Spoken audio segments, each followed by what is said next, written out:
Hey guys, tonight we are going to take a little trip back to a time when life was slow, steady and a bit quirky, especially when it came to food. Imagine yourself stepping into a medieval monastery.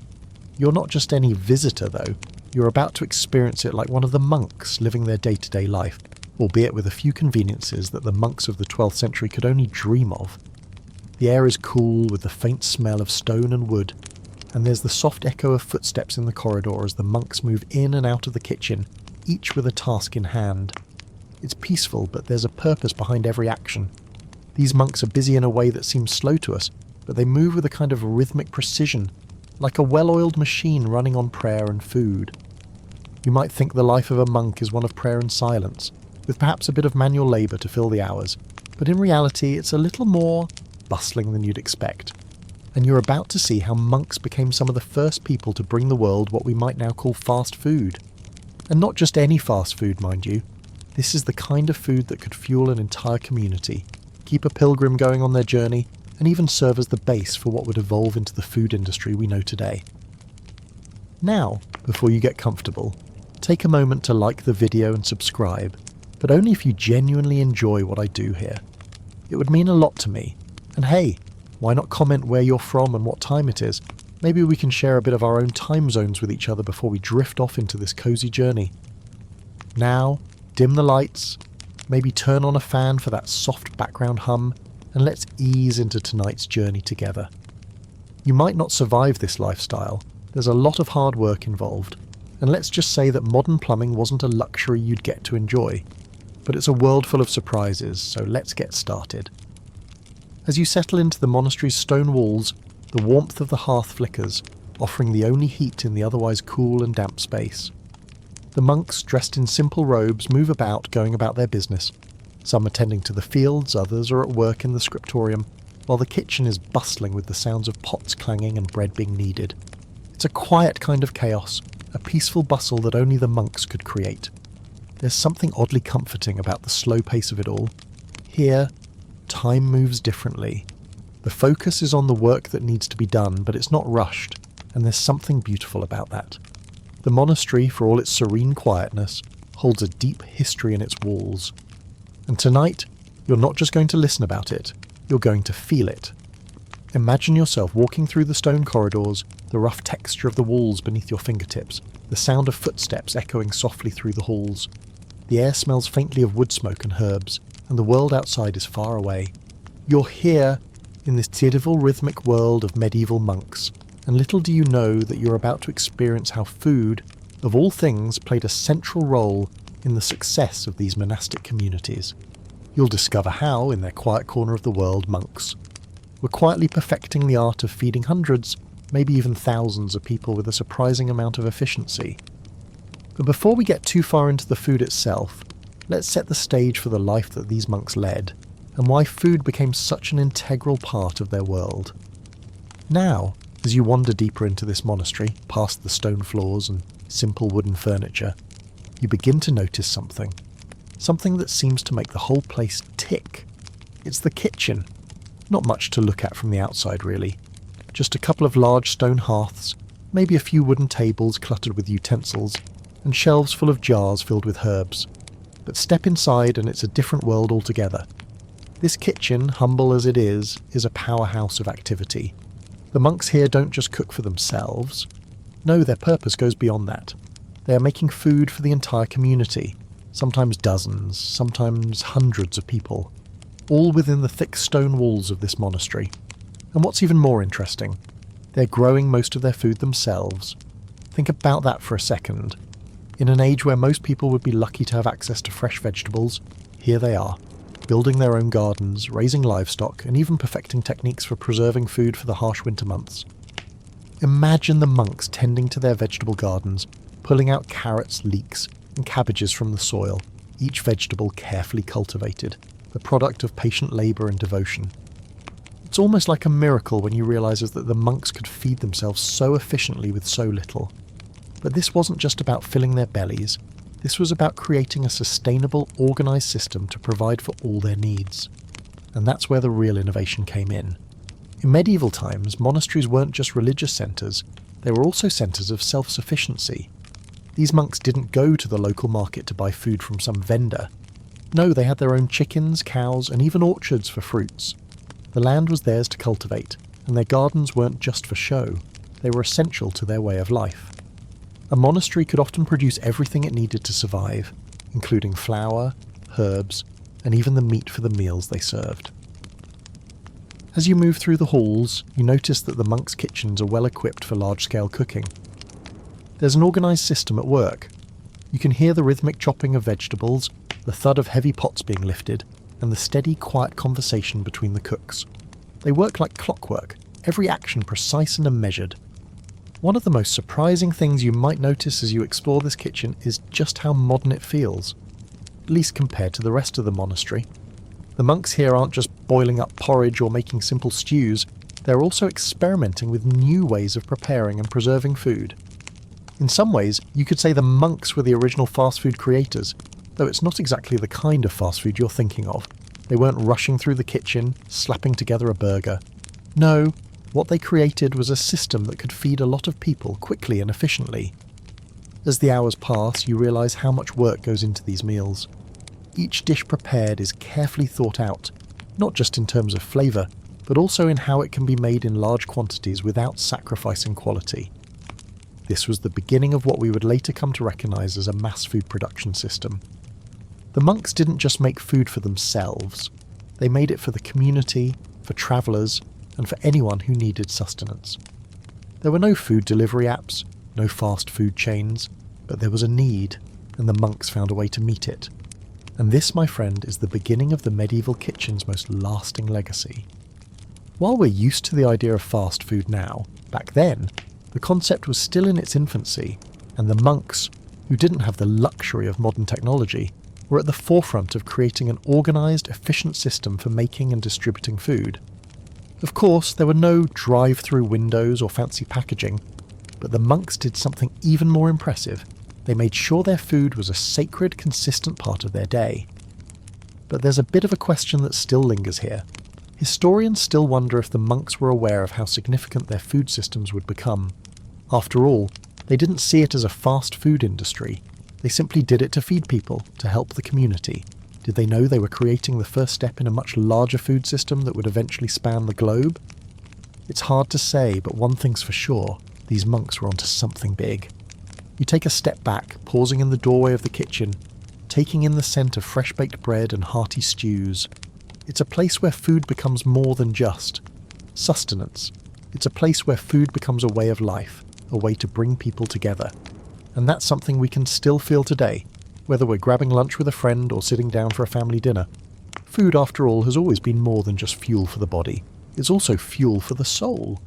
As you step back from the warmth of the kitchen and wander through the monastery's quiet halls, it dawns on you. These monks weren't just spiritual leaders, they were also skilled workers, craftsmen, and even business people. It's easy to think of monks as being focused solely on prayer and contemplation, but in reality, they played a much broader role in medieval society. They were the ones keeping the wheels of the community turning in ways that many people might not expect. Imagine, for a moment, being a monk in the 12th century. You wake up before dawn to the sound of bells ringing, signalling the start of your day. You're not just waking up to pray, though. There's work to be done. Some monks head to the fields to tend crops, while others might be in the scriptorium copying manuscripts by hand.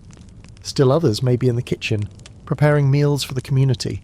This, my friend, is where it gets interesting. You, the monk, are juggling more than just prayers and rituals. You're a vital part of a complex and well-oiled machine. Let's take a closer look at the role of these monks in society, and how food wasn't the only thing they had a hand in. The monastery itself was a small community within a community. The monks were expected to be self-sufficient, and in order to do that, they wore many hats. Some monks were scribes, others were teachers, and some were even gardeners, builders, or metalworkers. There was a surprising amount of variety in the roles they played, considering the solemnity of their calling. For example, the monks who worked in the kitchens weren't just cooking, they were also experts in preservation. Their knowledge of pickling, drying, and fermenting foods was ahead of its time. You might be surprised to learn that many of the techniques used in modern food production, things like fermenting vegetables or brewing alcohol, were first perfected by monks. They knew how to make their food last through the harsh winter months, and they passed down their methods to future generations. Then there were the monks who worked as brewers. Yes, brewing beer. You may not have expected that, but it's true. Monasteries were some of the first places to brew beer on a large scale. Why? Well, there was a practical reason. In medieval Europe, water wasn't always the safest drink. Contaminated water could easily lead to illness, so beer, with its low alcohol content, was actually considered safer. Plus, the monks brewed their beer with such care and attention to detail that it became a sought-after commodity. Some monasteries even sold their beer to neighbouring villages, making it a significant part of the monastery's income. While you're strolling through the peaceful halls, you might also notice the monks working on other tasks that weren't directly related to food. There's a monk over in the corner meticulously copying a book by hand. No printing press here, just steady hands and an eye for detail. It's hard to imagine in today's world of digital media and online libraries how incredibly labour-intensive and valuable these manuscripts were. The monks were preserving knowledge, one painstaking page at a time. They weren't just keeping the faith alive, they were keeping knowledge itself alive, passing it down to future generations. And then, of course, there's the monk who's out in the garden tending to the vegetables that will end up on the kitchen table. These monks were not only responsible for growing the food, but they also played a vital role in maintaining the land and keeping it productive. You might even find some monks working on other agricultural projects, raising sheep for instance, or managing the monastery's orchards. But here's the quirky thing, while all these monks were carrying out these various tasks, they still found time for prayer and contemplation. It was a delicate balance. They were spiritual men, but they were also deeply practical, doing the work that kept their world functioning. And they did it with a certain quiet dignity, never losing sight of their vows, but fully embracing the idea that their work was, in its own way, a form of devotion. The humble, hard-working monk was just as important as the one who spent hours in prayer. Of course, there's still one lingering question that historians love to debate. Did the monks ever view their labour, whether it was in the kitchen or the fields, as sacred work? Or was it simply a necessity to survive? Some argue that the monks saw all their work as a way of honouring God, a divine calling. Others think that while they respected their labour, they didn't necessarily see it as holy. Historians still wonder whether the monks ever fully embraced the idea that their farming, brewing, and even food preparation were as important to the community as their prayers were. Either way, one thing is clear.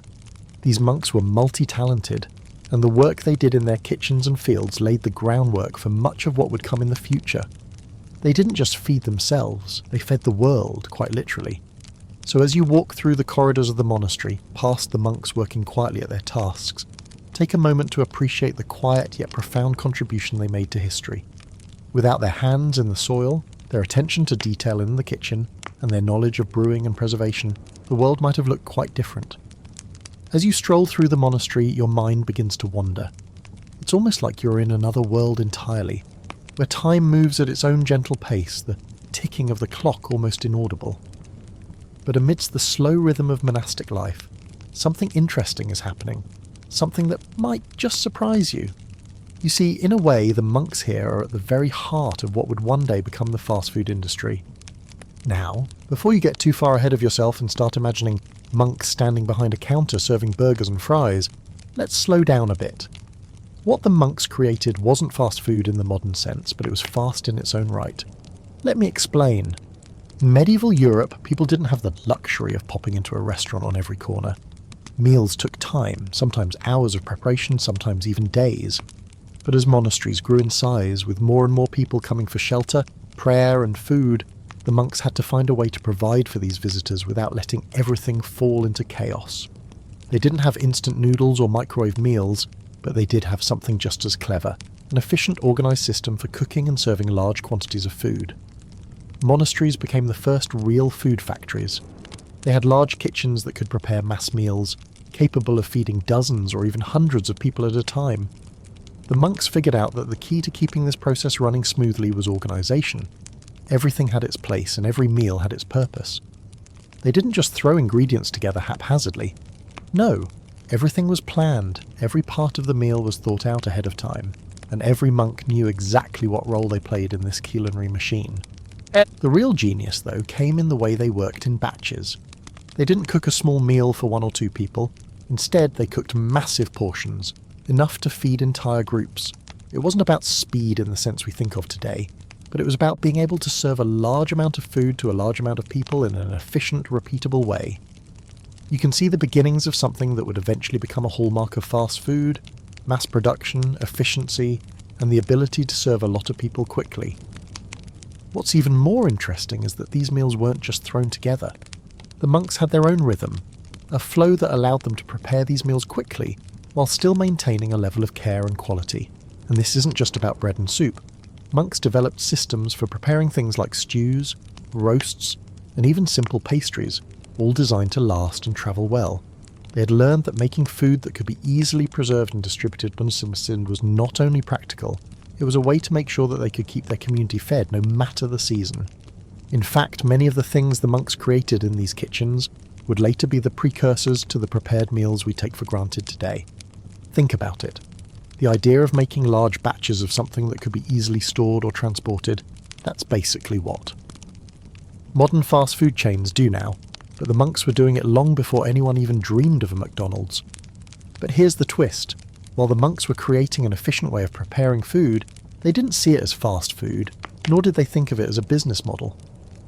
They were motivated by the need to feed their community, to serve the travelling pilgrims, to provide nourishment for the sick and elderly, and to ensure that their monastery could remain self-sustaining.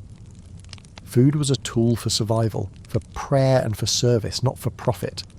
Historians still wonder whether the monks ever thought about how their systems of food production could one day be the backbone of something as large as the fast food industry. It seems unlikely they had such a long-term vision, but the fact remains, they laid the groundwork for what we'd later see in the world of mass food production. Take a moment to think about it. How does it feel to be standing in the middle of a medieval kitchen, watching these monks working with such care, knowing that in their simple yet effective system, they were unknowingly creating the first steps toward modern food systems? They weren't rushing to make food for the sake of convenience. They were making food for the sake of the community. But by making their process efficient, they unwittingly created the building blocks of something that would shape the future of dining. As you watch them move with precision and calm, you start to realize that even in the quiet, peaceful world of a monastery, the first seeds of fast food were being planted. These monks, in their unassuming way, created a model that would later change the way we eat. Perhaps not in the exact same manner, but in spirit. And that's something to be amazed by. As you step further into the heart of this monastic kitchen, it strikes you how different the ingredients here are from what we might expect in a modern kitchen. Gone are the rows of shiny, perfectly packaged produce you might see in a grocery store today. Instead, everything is simpler, and yet in many ways more profound. The monks have to rely on what they can grow, harvest, or trade within the walls of the monastery. There are no exotic spices, no pre-packaged sauces, just the raw, unadulterated bounty of the land, prepared with care and patience. The smell of freshly baked bread is in the air, mingling with the scent of slow-roasting meat. You can hear the rustle of herbs being stripped from their stalks, the scrape of a wooden spoon stirring a pot. The kitchen is alive with activity, but it's a calm kind of chaos, a kind that speaks of deep tradition and methodical precision. The ingredients on the monks' menu might seem unexciting to us now, but in their time they were anything but ordinary. Imagine a world without tomatoes, potatoes, or chocolate. These ingredients hadn't yet made their way to Europe from the Americas. The monks didn't have access to the global pantry we enjoy today. Instead, their meals relied on a core group of ingredients that were versatile, long-lasting, and could be easily grown in the monastery's gardens or traded with nearby communities. The foundation of the monastic kitchen's menu was simple, yet effective. Grains, legumes, vegetables, meat and fish. You'd find hearty soups and stews, thick with barley and peas, often seasoned with herbs that grew in the monks' own gardens. You might also see a pot of rich porridge simmering on the stove made from oats or wheat, offering a warm, filling meal to sustain the monks through long days of prayer and labour. These dishes weren't just for the monks, they were for the people they served too. The idea of a community meal was central to their way of life. But it's the herbs and spices that truly tell the story of the monastery kitchen. You can smell the sharp, peppery aroma of sage and thyme as it mingles with the savoury scent of roasting meats. These herbs weren't just used for flavour, they were also thought to have medicinal properties, tying the kitchen's work to the monks' role as healers and caretakers. Each herb had a purpose beyond the plate. Rosemary, for example, was believed to improve memory, while garlic was considered a remedy for various ailments. Fish too played an important role in the monks' diet, especially during times of fasting. Monks followed strict dietary rules, often abstaining from meat on certain days. Fish, however, was considered acceptable, and monasteries often had access to fresh fish from nearby rivers or lakes. The monks would have also preserved fish in salt to ensure they had enough to last through the colder months. One of the most fascinating aspects of the monastery kitchen was the preservation techniques that the monks developed. They didn't have refrigerators or freezers, so they had to rely on methods like salting, smoking and drying to keep food from spoiling. You might find rows of hams hanging from the rafters, carefully cured and ready for future meals.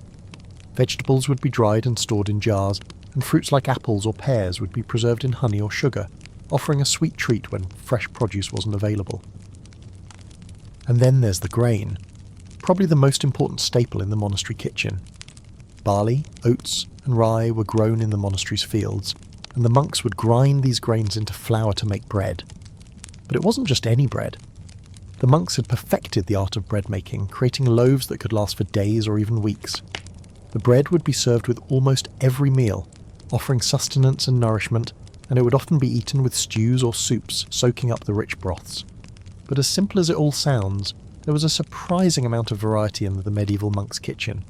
There were meats like pork and beef, which were often raised by the monks themselves, and there were various dairy products, cheese, butter and milk, produced from their own cows and goats. And let's not forget about the ale. The monks were skilled brewers, creating a variety of beers and ales that were not only used for consumption, but also as an important part of their daily rituals. What's most intriguing, though, is the question of how much the monks truly understood about the food they were working with. Did they fully grasp the significance of their culinary skills, or was it simply a matter of necessity? Historians still wonder if the monks ever realised how much their culinary practices influenced later generations, shaping the food systems we take for granted today. Did they know they were creating the foundation for mass food production, or was it simply part of the monastic calling to serve and nourish? Either way, one thing is clear. The monastic kitchens were far from dull. They were centres of innovation, of a quiet culinary genius that would shape the future in ways the monks themselves could never have imagined. And as you stand there surrounded by the fragrant herbs and freshly baked bread, you begin to appreciate the simple yet profound impact these monks had on the food systems of the future. As you pause in the warm glow of the monastery kitchen, you begin to realise something deeply profound about the monks and their approach to food. It wasn't just about feeding the body. No, food in this monastic world was something far more sacred. It was, in a sense, food for the soul. You can feel it in the atmosphere here. There's something almost ritualistic about the way the monks approach their meals. Every ingredient, every dish is treated with a kind of reverence. It might seem like a small detail, but as you watch the monks prepare their meals, you see that everything is done with intention. There's no rushed chopping, no mindless stirring. The movements are calm, methodical, as if each act of preparing food is a prayer in itself. The kitchen isn't just a place where food is made, it's a place where spiritual nourishment happens, in tandem with the physical. For the monks, food wasn't just fuel, it was an offering. Every meal prepared, every loaf of bread baked, every pot of soup stirred was a way of giving back to God. The monks didn't just cook to survive, they cooked to honour their faith. It's a beautiful thought, really, when you consider how deeply the act of preparing food is tied to their religious practice. Their meals weren't just about filling their stomachs, they were about creating something meaningful, something that could nourish both the body and the spirit. The idea of food as a spiritual offering wasn't new to the monks, of course. The religious significance of food and meals had existed long before monasteries came into being. In the Bible, for example, there are countless references to meals as acts of fellowship, connection and devotion. And the monks, in their simple, humble way, were continuing that tradition. Every loaf of bread they baked, every vegetable they harvested, and every grain of rice they ground was an act of devotion, a way of making the mundane sacred. As you stand there absorbing the quiet serenity of the kitchen, you start to understand that food in the monastery was far more than just a necessity. It was a means of connecting with something larger than oneself. The monks, in their quiet, humble way, believed that everything they did was in service to God. including the preparation of food. And there's something deeply calming about that thought. It's as though the kitchen, with its warm, inviting smells and peaceful rhythm, is a sanctuary in itself. It's a space where prayer and work converge, where nourishment becomes a spiritual act. You might even find it comforting to imagine that in a world so full of noise and hurry, the monks were able to create a space where food wasn't just consumed, it was savoured. In their kitchens, food was prepared slowly, carefully, and with a sense of purpose. They didn't rush through meals, and they didn't view food as just something to be consumed quickly before moving on to the next task. For them, food was a moment of stillness, a brief pause in the midst of their busy days. But beyond just the act of preparation, the monks' relationship with food extended to how they ate it. Their meals weren't just about satisfying hunger, they were about community, fellowship, and reflection.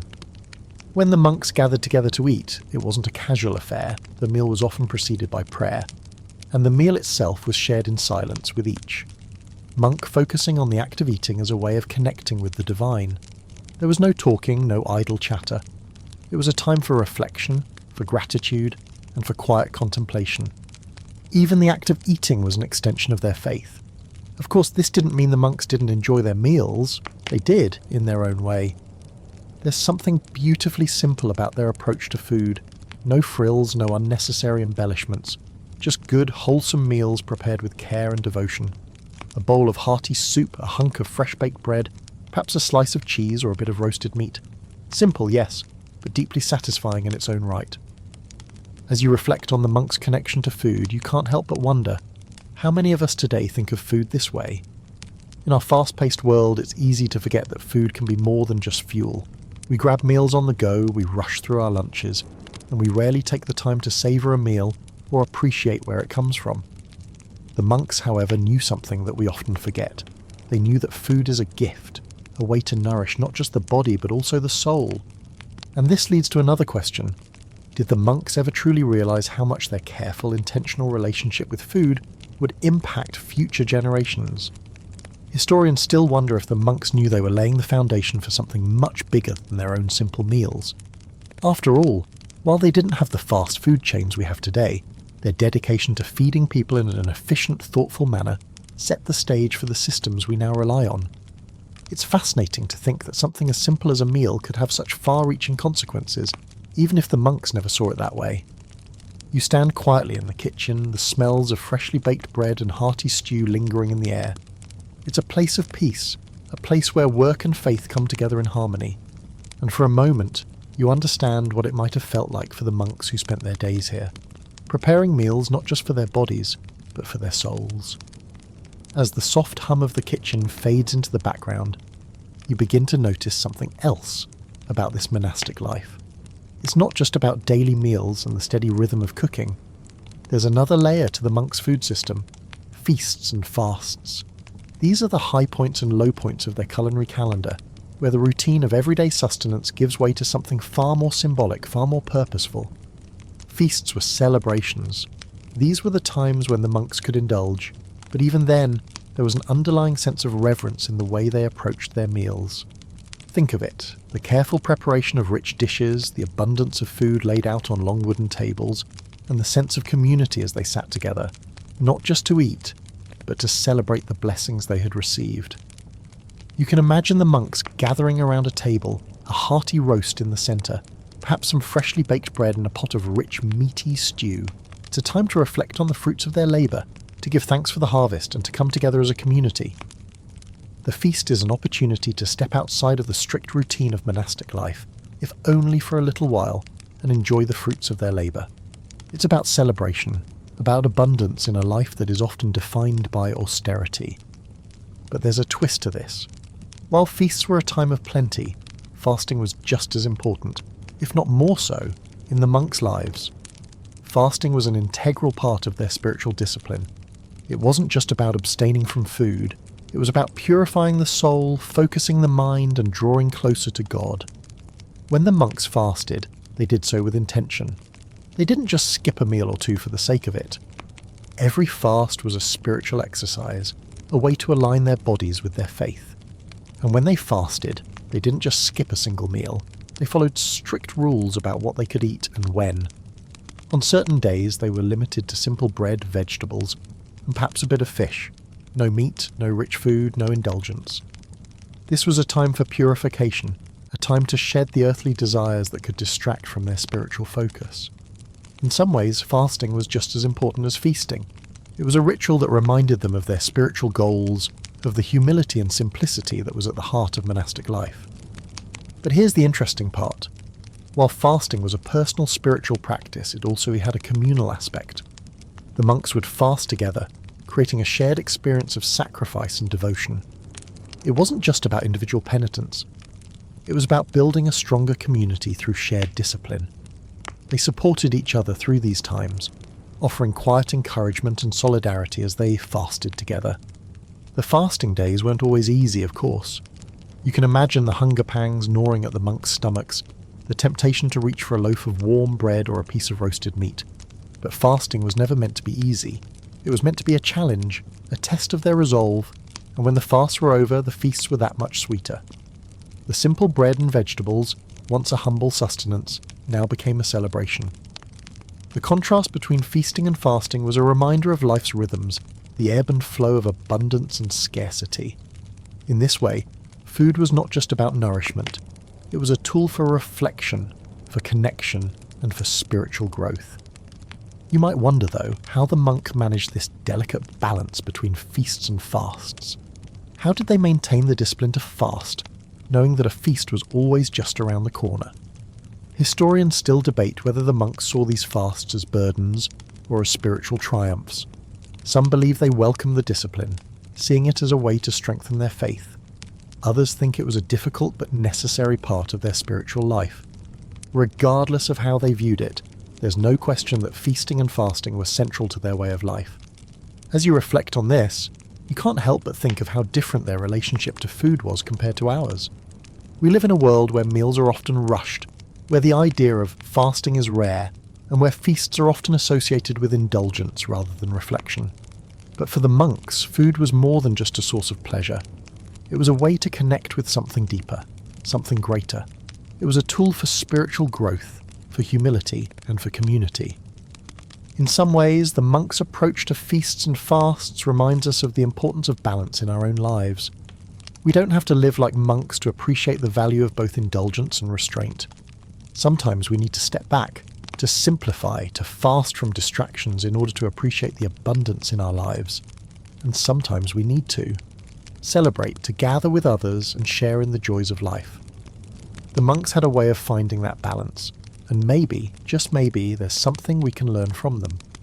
As you stand in the dim light of the monastery kitchen, you can't help but notice the simple yet crucial role bread plays in this world. The monks' lives revolve around it. It's not just a meal, it's a foundation. If you think about it, medieval bread could be compared to something like the modern-day burger bun. Just like the humble bun is the perfect vessel for a juicy patty today, medieval bread was the perfect vessel for just about anything in a monk's meal. And considering the importance of bread in medieval diets, it's hard to understate just how much of the monastery's meal system revolved around this staple. Imagine yourself sitting at one of the long wooden tables in the refectory, waiting for your meal to be served.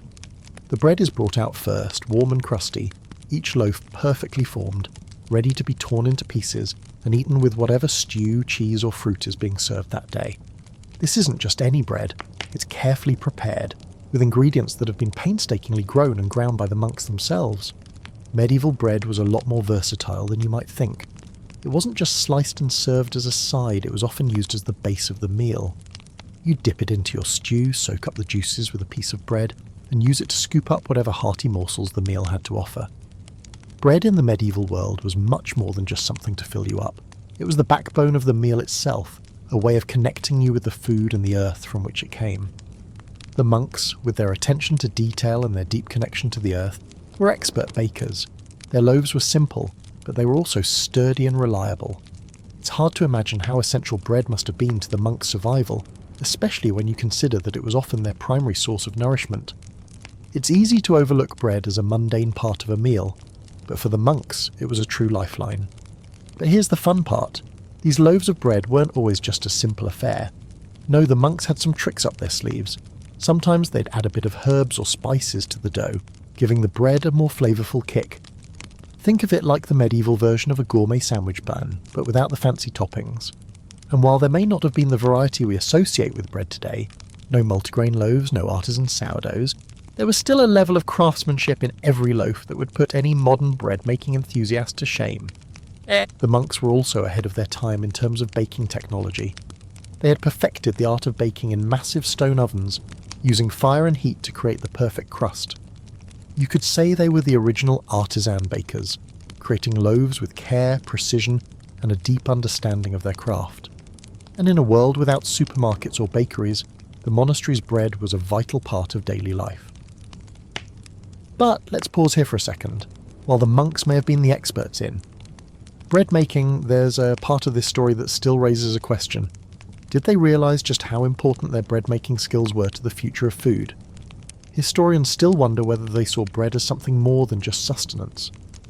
Was it merely a necessity, or did the monks understand that they were laying the foundation for something far larger? While the monks probably didn't foresee the future of bakeries and bread-making industries, there's no denying that their work laid the groundwork for everything that would come after them. And in a way, it makes you reflect on the simple things we take for granted today. The humble loaf of bread we eat with our meals is a direct descendant of the bread these monks made hundreds of years ago. The way they prepared it, the way they baked it with such care, has passed down through the centuries, influencing the way we make our bread today. It's a fascinating thought, isn't it? The idea that something as simple as a loaf of bread has such deep roots, stretching all the way back to the quiet stone kitchens of medieval monasteries. You may not have been around to witness the monks' bread making firsthand, but as you stand in this kitchen, surrounded by the warmth of the hearth and the smell of freshly baked loaves, you can almost feel a connection to the past. It's as though you're tasting history itself, one simple, perfectly crafted loaf at a time. As you move further into the monastery, past the bustling kitchen and the low murmur of quiet prayer, you begin to notice something else that's central to this monastic world: porridge. Yes, the humble porridge, often overlooked and dismissed as a breakfast food today, was a staple that played a surprisingly important role in the monks' diet. For the monks, porridge wasn't just a quick meal to get through the morning, it was the foundation of their sustenance, offering them both nourishment and a connection to the rhythm of their spiritual lives. The sound of the wooden spoon stirring the pot is soft, rhythmic, almost meditative as it gently swirls the thick, bubbling oats in a large cauldron. The monks who prepare this simple dish do so with as much care and attention as they would any elaborate feast. For them, porridge is not just about feeding the body, it's about nourishing the soul too. You might wonder, why so much porridge? What's so special about this humble dish? The answer in part lies in the monks' commitment to simplicity and sustenance. They lived lives of austerity, their meals carefully planned to give them just enough energy to fulfill their spiritual and physical duties. Porridge, made from oats, barley, or sometimes wheat, was the perfect food. It was filling, easily digestible, and most importantly, it could be made in large batches to feed many people. It was, in its own way, the medieval equivalent of a healthy, hearty breakfast cereal, but without all the sugary additives. What's even more intriguing is the spiritual significance of porridge. For the monks, food wasn't just fuel, it was part of their spiritual practice. Every meal was an act of devotion, and porridge, with its humble, unpretentious nature, reflected the monastic commitment to simplicity. There's a quiet beauty in the way the monks prepare it, adding a pinch of salt or a handful of dried fruits or nuts for flavour. The act of stirring the porridge, waiting for it to thicken, was almost like a form of prayer. It's not just about making a meal, it's about making something that would nourish the body and provide the sustenance needed to carry out their day's work and prayers. Porridge also had another important role in the monks' lives. It was a food of spiritual humility. You see, in the medieval world, the rich and powerful could afford to indulge in meats and sweet treats, while the poor had to rely on what they could grow or scrounge together. Porridge, however, was the great equalizer. It was a dish that could be prepared with very few ingredients, and it could be made in large quantities, making it the perfect food for the monks' communal meals. Everyone, regardless of status or rank, ate the same thing. There was no differentiation, no Paulina's inexpensive delicacies. In a way, porridge became a symbol of the monastic life, simple, nourishing and humble. But here's where it gets a little more interesting. porridge wasn't just about oats and water. The monks were resourceful. They added ingredients that made the dish both more nutritious and more flavourful. Honey, dried fruit and spices like cinnamon or nutmeg were often mixed into the porridge, creating a comforting and aromatic meal that helped lift the spirits on even the coldest mornings. Sometimes they'd mix in barley or rye, creating a variety of textures and flavours that kept the meal from becoming monotonous. Imagine sitting at the wooden table, a steaming bowl of porridge in front of you, its scent filling the air with warmth and comfort. For the monks, this was more than just food. It was part of the routine, part of the flow of their days. Porridge was also a meal that allowed the monks to practice mindfulness. There was no rush to eat, no modern-day hurry. The monks didn't have the distractions of today's world. Their attention was solely on their meal, savouring each spoonful. They didn't rush through their food or eat on the go. Each bite of porridge was a moment of quiet, a chance to slow down and reflect. And isn't that something we all need more of today? In a world that's constantly moving, the idea of sitting down to a meal and truly savouring it, without distraction, seems almost foreign. And here's a little fun fact. Did you know that some historians believe that porridge was the precursor to what we might now think of as comfort food? In a time when life could be harsh, with long hours of work, difficult conditions and a general sense of austerity, porridge offered a moment of warmth, a small comfort in the midst of daily struggle. It's easy to overlook the humble bowl of porridge, but in the monastic world it was a symbol of stability, nourishment and quiet peace. There's also a question that arises from all this. Did the monks realise just how symbolic their porridge was? Was it merely a practical food, or did they view it as a reminder of their spiritual commitment to humility and simplicity? Historians still debate whether the monks saw porridge as just food, or whether it had a deeper significance for them. In any case, what's clear is that porridge was far more than just a breakfast food. It was an essential part of their diet, their community, and their spiritual life. As you sit back and imagine the monks eating their simple porridge in the quiet of the refectory, you can almost feel the stillness of the moment, the gentle warmth of the food, the soft scrape of the spoon on the bowl, and the sense of contentment that comes from eating something so simple, so pure. And in that moment, you realise that sometimes the most profound experiences come from the simplest of things. As you continue your journey through the monastery, there's a curious, slightly heady aroma drifting from a nearby room. It's not the typical smell of herbs or fresh-baked bread, but something altogether different. This room, with its stone walls and shelves lined with wooden casks, holds one of the monastery's most unexpected treasures, beer and wine. Yes, you heard that right. While we tend to associate monks with spiritual practices and asceticism, some of the most famous monastic contributions to society involve alcohol. No, not in the wild, indulgent sense, but in a way that would leave a lasting mark on European brewing and winemaking. The monks were some of the first brewers and winemakers of the medieval world, and their expertise in fermentation was unrivaled. But their relationship with beer and wine wasn't about indulgence or hedonism. It was a matter of necessity. In medieval Europe, clean drinking water wasn't always available. In fact, water could often be contaminated, leading to illnesses that could spread quickly through communities. The monks, ever resourceful and practical, realised that brewing beer and wine was not only a way to offer a safer alternative to water, but it was also a skill that could be used to generate income for the monastery. Picture yourself walking into the brewery. The air is thick with the sweet smell of fermenting barley, hops and yeast.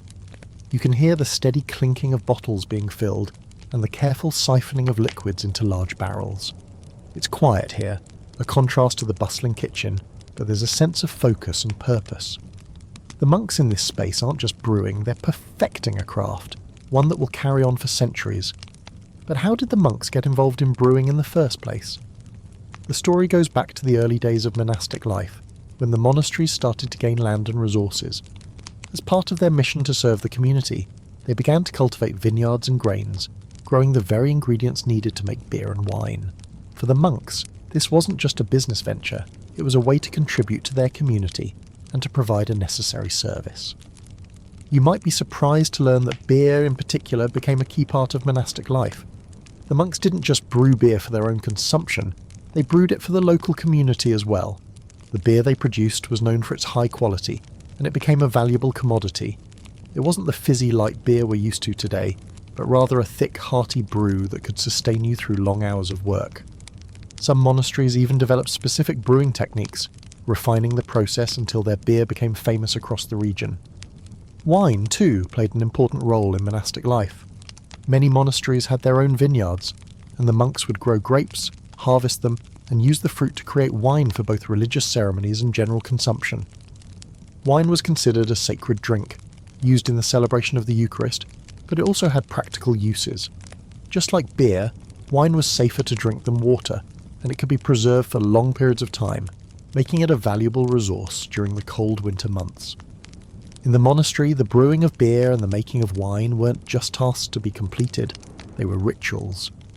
Each batch was prepared with the same attention to detail as a sacred act, and the monks took great pride in the quality of their work. Brewing beer and making wine became an art form, and over time certain monasteries became famous for their unique blends and styles. Some monks even kept their brewing techniques a closely guarded secret, ensuring that their beer and wine remained the best in the region. But what's even more interesting is the role that beer and wine played in the social life of the monastery. While monks were expected to live modestly and abstain from excess, there was a sense of camaraderie in the shared enjoyment of a good drink. After a long day of prayer and work, the monks would gather together and enjoy a simple, quiet meal, often accompanied by their own beer or wine. It wasn't a time for wild indulgence, but rather a time for connection, a time to enjoy the fruits of their labour and to share in the fellowship that came with breaking bread and sipping a glass of wine. Now, of course, you might be wondering, did the monks ever see their brewing as something more than just a practical task? Did they view beer and wine as a spiritual offering the same way they viewed food? Historians still debate whether the monks saw brewing as part of their religious practice or simply as a way to support the monastery. What's clear, though, is that their contributions to brewing and winemaking had a lasting impact on the industry. Many of the techniques and practices they developed were passed down through generations, eventually leading to the rich tradition of brewing and winemaking that exists in Europe today. As you stand in this room surrounded by the barrels and bottles of beer and wine, you begin to appreciate just how much the monks' work in this area shaped the world of food and drink. Their expertise in fermentation, their careful attention to detail, and their commitment to quality set the stage for the beer and wine industries we know today. And all of this came from a place of necessity to provide clean, safe drinking options for their communities, and a deep, almost spiritual connection to the food and drink they produced. So as you walk through the monastery, with the soft hum of fermentation in the background, you might just find yourself raising a glass to the monks who unknowingly paved the way for centuries of brewing and winemaking. Their humble efforts created something that endures to this day, all while maintaining the simple, quiet devotion that defined their way of life.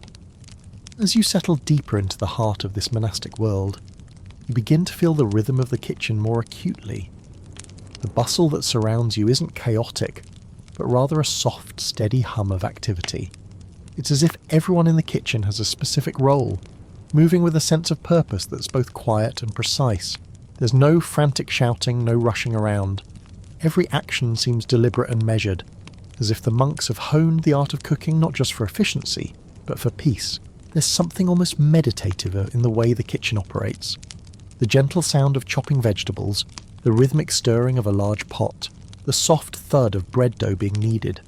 It's a symphony of sound, one that moves in perfect harmony with the quiet work of prayer and devotion happening elsewhere in the monastery.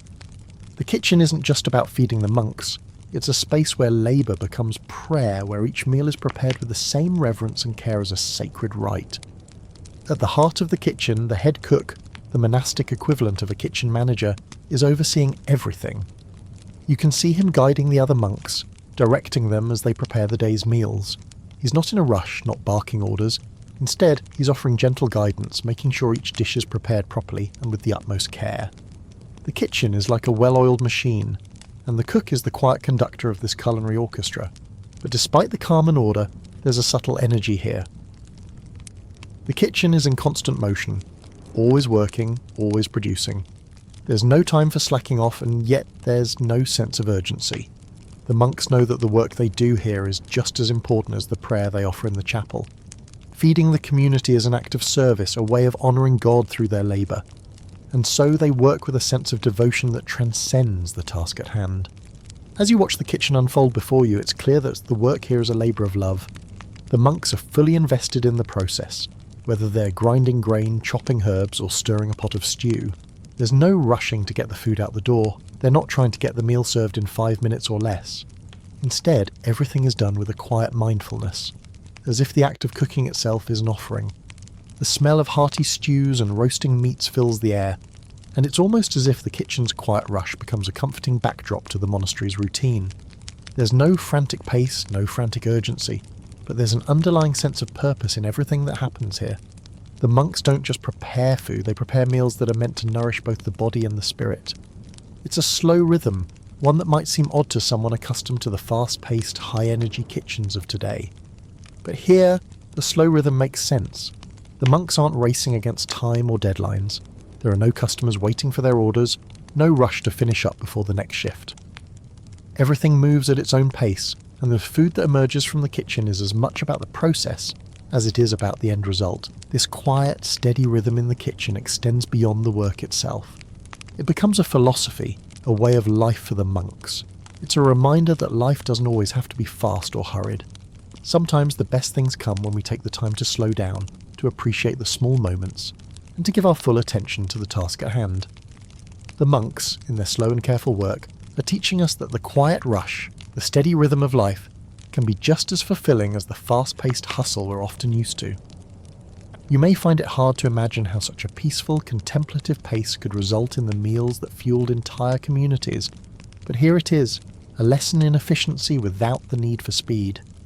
The monks, through their careful, steady work in the kitchen, have created something that's enduring. Food made with intention, meals prepared with love, and a rhythm that continues to echo in the kitchens of the future. As you step back, taking in the scene, you can almost feel the calmness seep into you. The quiet rush of the kitchen becomes a lullaby, a rhythm that lulls you into a sense of peace. Here in this stone-walled room, with its hearth burning warmly and the clinking of utensils in the background, time feels like it slows down. It's a reminder that sometimes the best things come when we take our time, when we allow ourselves to sink into the flow of the present moment and let everything else fall away. As you linger in the warmth of the kitchen, the steady hum of activity fades into the background, and your attention shifts to something else, the monk's well-structured day. It's not just the food that's important here, it's also the time at which it's eaten. The rise of mealtimes within the monastery wasn't just about satisfying hunger, it was a part of the monks. Daily routine, a way of aligning themselves with the natural rhythms of the world and the divine. Imagine the clock tower chiming, signalling the approach of the next meal. The monks, having finished their morning prayers, begin to gather for the midday repast. There's a quiet anticipation in the air, a sense of shared ritual. This isn't just a time to eat, it's a time to reflect, to connect, and to nourish not just the body but also the spirit.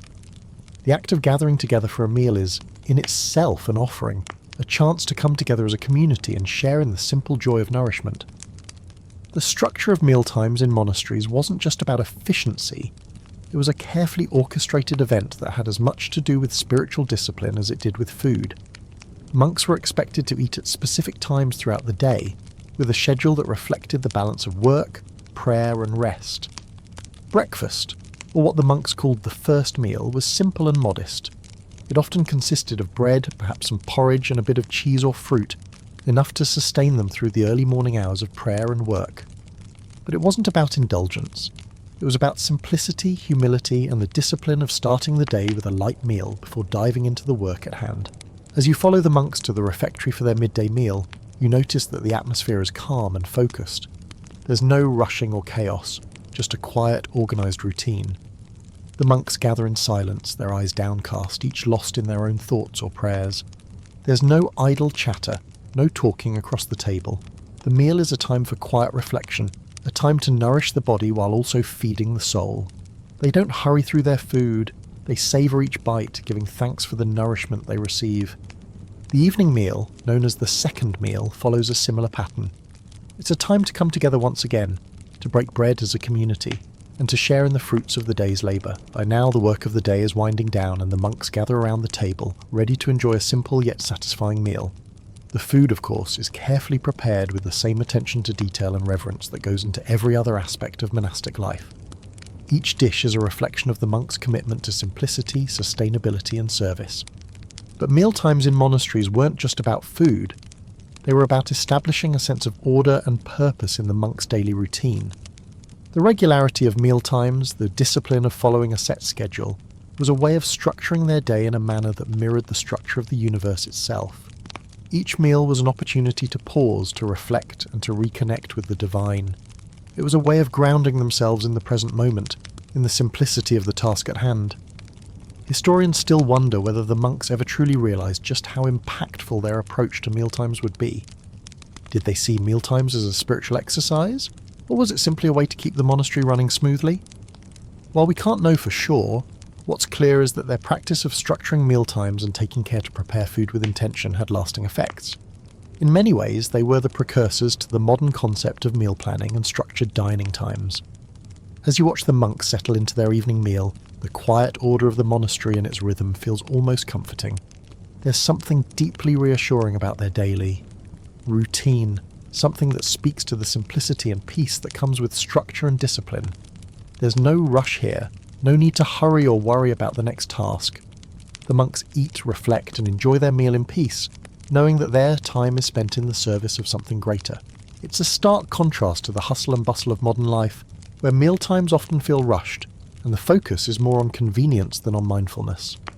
In the monastery, every meal is an opportunity to slow down, to appreciate the nourishment that comes from the earth, and to be thankful for the simple act of eating.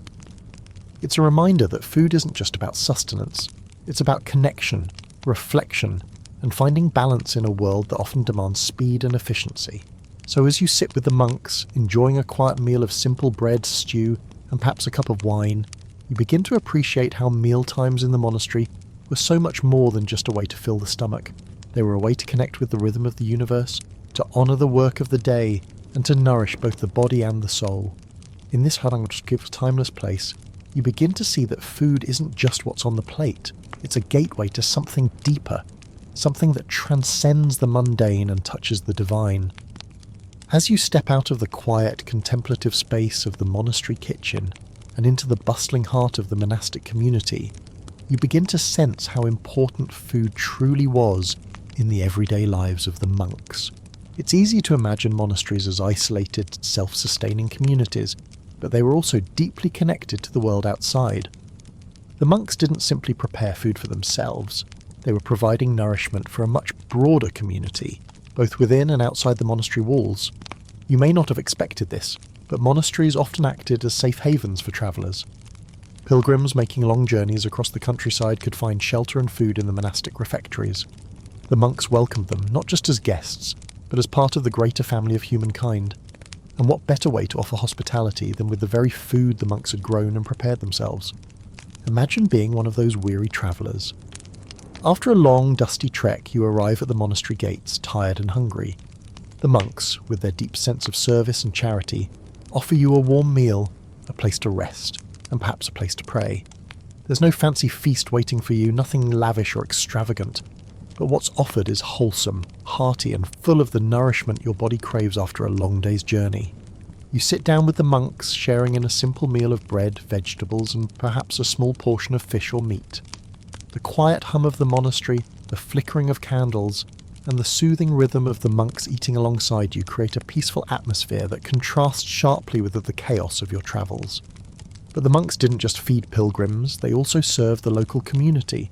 Monasteries were often the economic centres of medieval towns, where food was not only produced but also exchanged.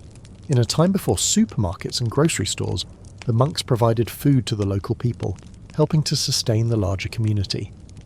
They would trade goods with local farmers and artisans, providing food, beer, wine, and even medicines in exchange for other supplies. The exchange wasn't just about economics, it was about creating a bond between the monastery and the surrounding world. The monks weren't just isolated figures who lived in a distant, self-contained world. They were part of the social fabric, offering their food, resources, and knowledge to those around them. In a way, the food they prepared wasn't just for themselves, it was a bridge between the sacred space of the monastery and the world outside. Imagine now that you're one of the local townspeople coming to the monastery to buy bread, or perhaps a jug of beer.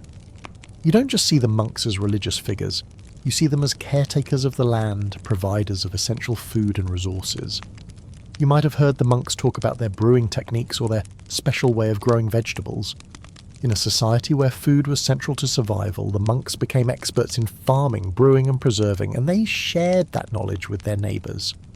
What's especially fascinating about this is that over time, monasteries became some of the earliest examples of organised food production. The monks perfected techniques of crop rotation, animal husbandry and food preservation that would later become staples of agricultural systems across Europe. The monks didn't just provide food, they helped advance the very systems that made mass food production possible. But here's the interesting part. While the monks were providing food for the masses, they also maintained a sense of spiritual discipline and humility around their meals. The food they offered to others wasn't extravagant, and it wasn't meant to impress. It was simple, wholesome, and given with a spirit of service. In a way, the monks were teaching the surrounding communities that food was not just a commodity. It was a shared blessing, something that should be appreciated, respected, and used to help others. There's a question that lingers here, though. Did the monks ever fully realise the impact of their food systems on the world around them? Historians still debate whether the monks saw their food production as a spiritual calling or simply as a practical necessity. Did they recognise that the bread they baked or the beer they brewed would feed not only their own community, but the entire local population, contributing to the survival and thriving of the town itself? It's difficult to say, but what's clear is that the monks played an integral role in the development of food systems that would shape the future of Europe.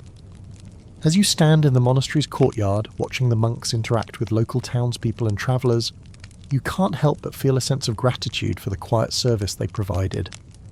Their meals, though simple, were the backbone of not just their own survival, but the survival of the surrounding community. The food wasn't just about sustenance, it was about community, about sharing, and about the spiritual act of nourishing others. It's a humbling thought, really, to realise that the quiet work of the monks, preparing simple meals and providing sustenance to others, created a ripple effect that reached far beyond the monastery walls. Their legacy wasn't just in the sacred prayers they offered, it was in the food they shared, in the knowledge they passed on, and in the lasting impact they had on the world around them. And maybe, just maybe, we can all learn a little something from their simple yet profound approach to food and service.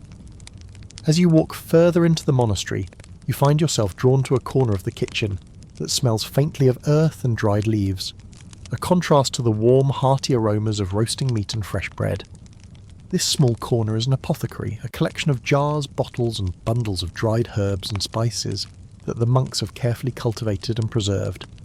It's not just a place for preparing medicine, it's a space where the natural world's healing power comes together with the monks' deep spiritual devotion. You pause for a moment, breathing in the calming scent of lavender and thyme, the earthy aroma of sage. The monks here were not only skilled cooks, they were also healers, and the kitchen was just as much a place for making remedies as it was for preparing meals. These herbs and spices weren't just for seasoning. Many had medicinal properties, and they played a crucial role in the monks' approach to both healing and nourishment. The monks' knowledge of herbs and their uses was profound. In an age when medical knowledge was limited, the monastery apothecary became a place of great importance. The monks knew how to use herbs to treat common ailments, things like headaches, digestive problems, and wounds. They also understood the spiritual significance of these plants, viewing them as gifts from God that could heal the body and soothe the soul. The practice of using herbs in healing wasn't just about curing sickness, it was about restoring balance, both physically and spiritually. Take a moment to imagine the monks carefully picking herbs from their garden, perhaps early in the morning when the dew is still on the leaves. With their hands, they harvest rosemary, thyme and mint, each one chosen for its unique properties. You can almost see them as they carry the bundles back to the apothecary, carefully hanging them to dry. The scent in the air grows richer, more fragrant, as the herbs are gently crumbled into jars ready to be used in preparations that will help the sick and the weary. Some herbs, like garlic, were believed to be powerful in warding off illness. Others, like chamomile, were used to calm anxiety and help with sleep. The monks also made use of spices like cinnamon, cloves and nutmeg, not just for flavouring food but for their potential healing properties. These spices weren't easy to come by, and the monks treasured them, using them sparingly but with great care. A pinch of cinnamon might find its way into a pot of porridge, not just for flavour, but for its warming and soothing effects. And when the monks brewed their beer, they often added herbs like juniper and heather, giving the drink both flavour and medicinal value. As you take in the room, you realise that these herbs and spices weren't just part of the monks' daily meals, they were an essential part of the community's health and well-being. The apothecary wasn't just a place for sick monks to go for treatment, it was a space that provided for the entire community. Pilgrims passing through the monastery might seek healing for their ailments, and local villagers would come to the monks for advice on herbal remedies. In a time when access to doctors was limited, the monks' knowledge of healing herbs made them indispensable to the surrounding population. You may find it fascinating then that the monks' use of herbs and spices extended far beyond just medical care. In fact, historians still debate whether the monks saw their apothecary work as a purely spiritual endeavour or as a more practical necessity. Did they believe that their healing work was an extension of their faith, a divine calling to help others, or was it simply part of the monastery's daily operations, a way to maintain health within the community? Some believe that the monks saw their healing work as an act of charity, using the natural gifts of the earth to serve others. Others argue that the practical need for herbal remedies might have taken precedence, with the monks simply following the knowledge passed down to them by their predecessors. Regardless of their motivations, what's clear is that the monastery apothecary played a crucial role in shaping both medical practices and culinary traditions. The use of herbs and spices in the kitchen wasn't just about flavour, it was about creating balanced meals that nourished the body in every way possible. And in the apothecary, the monks took the same careful approach to preparing remedies as they did when baking bread or brewing beer. Every jar, every bottle, was a testament to their belief in the healing power of nature and the sacredness of their work. As you stand here, surrounded by jars of dried herbs and bottles of carefully prepared remedies, you can almost hear the soft rustling of the plants in the garden outside. The monastery's deep connection to the natural world is clear. From the food they eat to the remedies they prepare, everything is interconnected. The monks, in their quiet, unassuming way, have created a system of healing that reflects their deep respect for the earth and the gifts it provides. In the gentle flicker of candlelight, you take a final glance at the apothecary. It's a place where nature's quiet wisdom comes together with the monk's spiritual devotion. The herbs and spices, each one carefully chosen, each one infused with purpose, are a reminder that the most powerful remedies are often the simplest. In a world that often feels complicated and fast-paced, the monk's approach to healing feels like a timeless gift, a quiet way of honouring the earth and all it provides. As you continue your quiet journey through the monastery, a peculiar thought crosses your mind. What did the monks eat when they weren't sitting down for their full communal meals? What did their snacks look like during those brief moments of rest between prayers, work and spiritual reflection? In a time before granola bars, energy drinks, or quick bites in between meetings, the idea of snacking wasn't exactly the same as it is now, but it certainly existed in its own humble, thoughtful way. Picture this. It's a cool afternoon and you're one of the monks taking a short break from your work. The day's chores are temporarily paused, the prayers have been said, and now you have a few moments to yourself before returning to the rhythm of the day. You might step into a quiet corner of the monastery or head outside to the garden for a breath of fresh air. And there, tucked away in a humble, simple wooden container, is your snack for the day. Perhaps a small piece of bread, a slice of cheese, a handful of dried fruits, or even a modest helping of porridge left over from the morning meal. This isn't just a random bite of food, it's a moment of simple pleasure and nourishment, a brief break from the rigour of monastic life. Medieval snacking was, in many ways, dictated by the rhythms of the monastery and its spiritual schedule. The monks ate meals at set times, and there were strict rules about fasting and feasting. But between those designated meal times, they still found ways to nourish themselves, often with what was available in the monastery's own stores or grown in, their gardens. The idea wasn't to indulge in anything extravagant. It was to enjoy a little something that would keep the body going, to restore energy for the next task at hand. While it may not sound like much, the types of snacks the monks ate were well balanced and intentional. They were designed to provide nourishment without overindulgence, exactly what you'd expect in a lifestyle defined by moderation and simplicity. You might find yourself munching on a small hunk of coarse bread, thick with the grains grown on the monastery's land, Or perhaps you'd take a bite of cheese made from the monastery's own cow, its rich flavour a reminder of the care with which the monks tended to their livestock.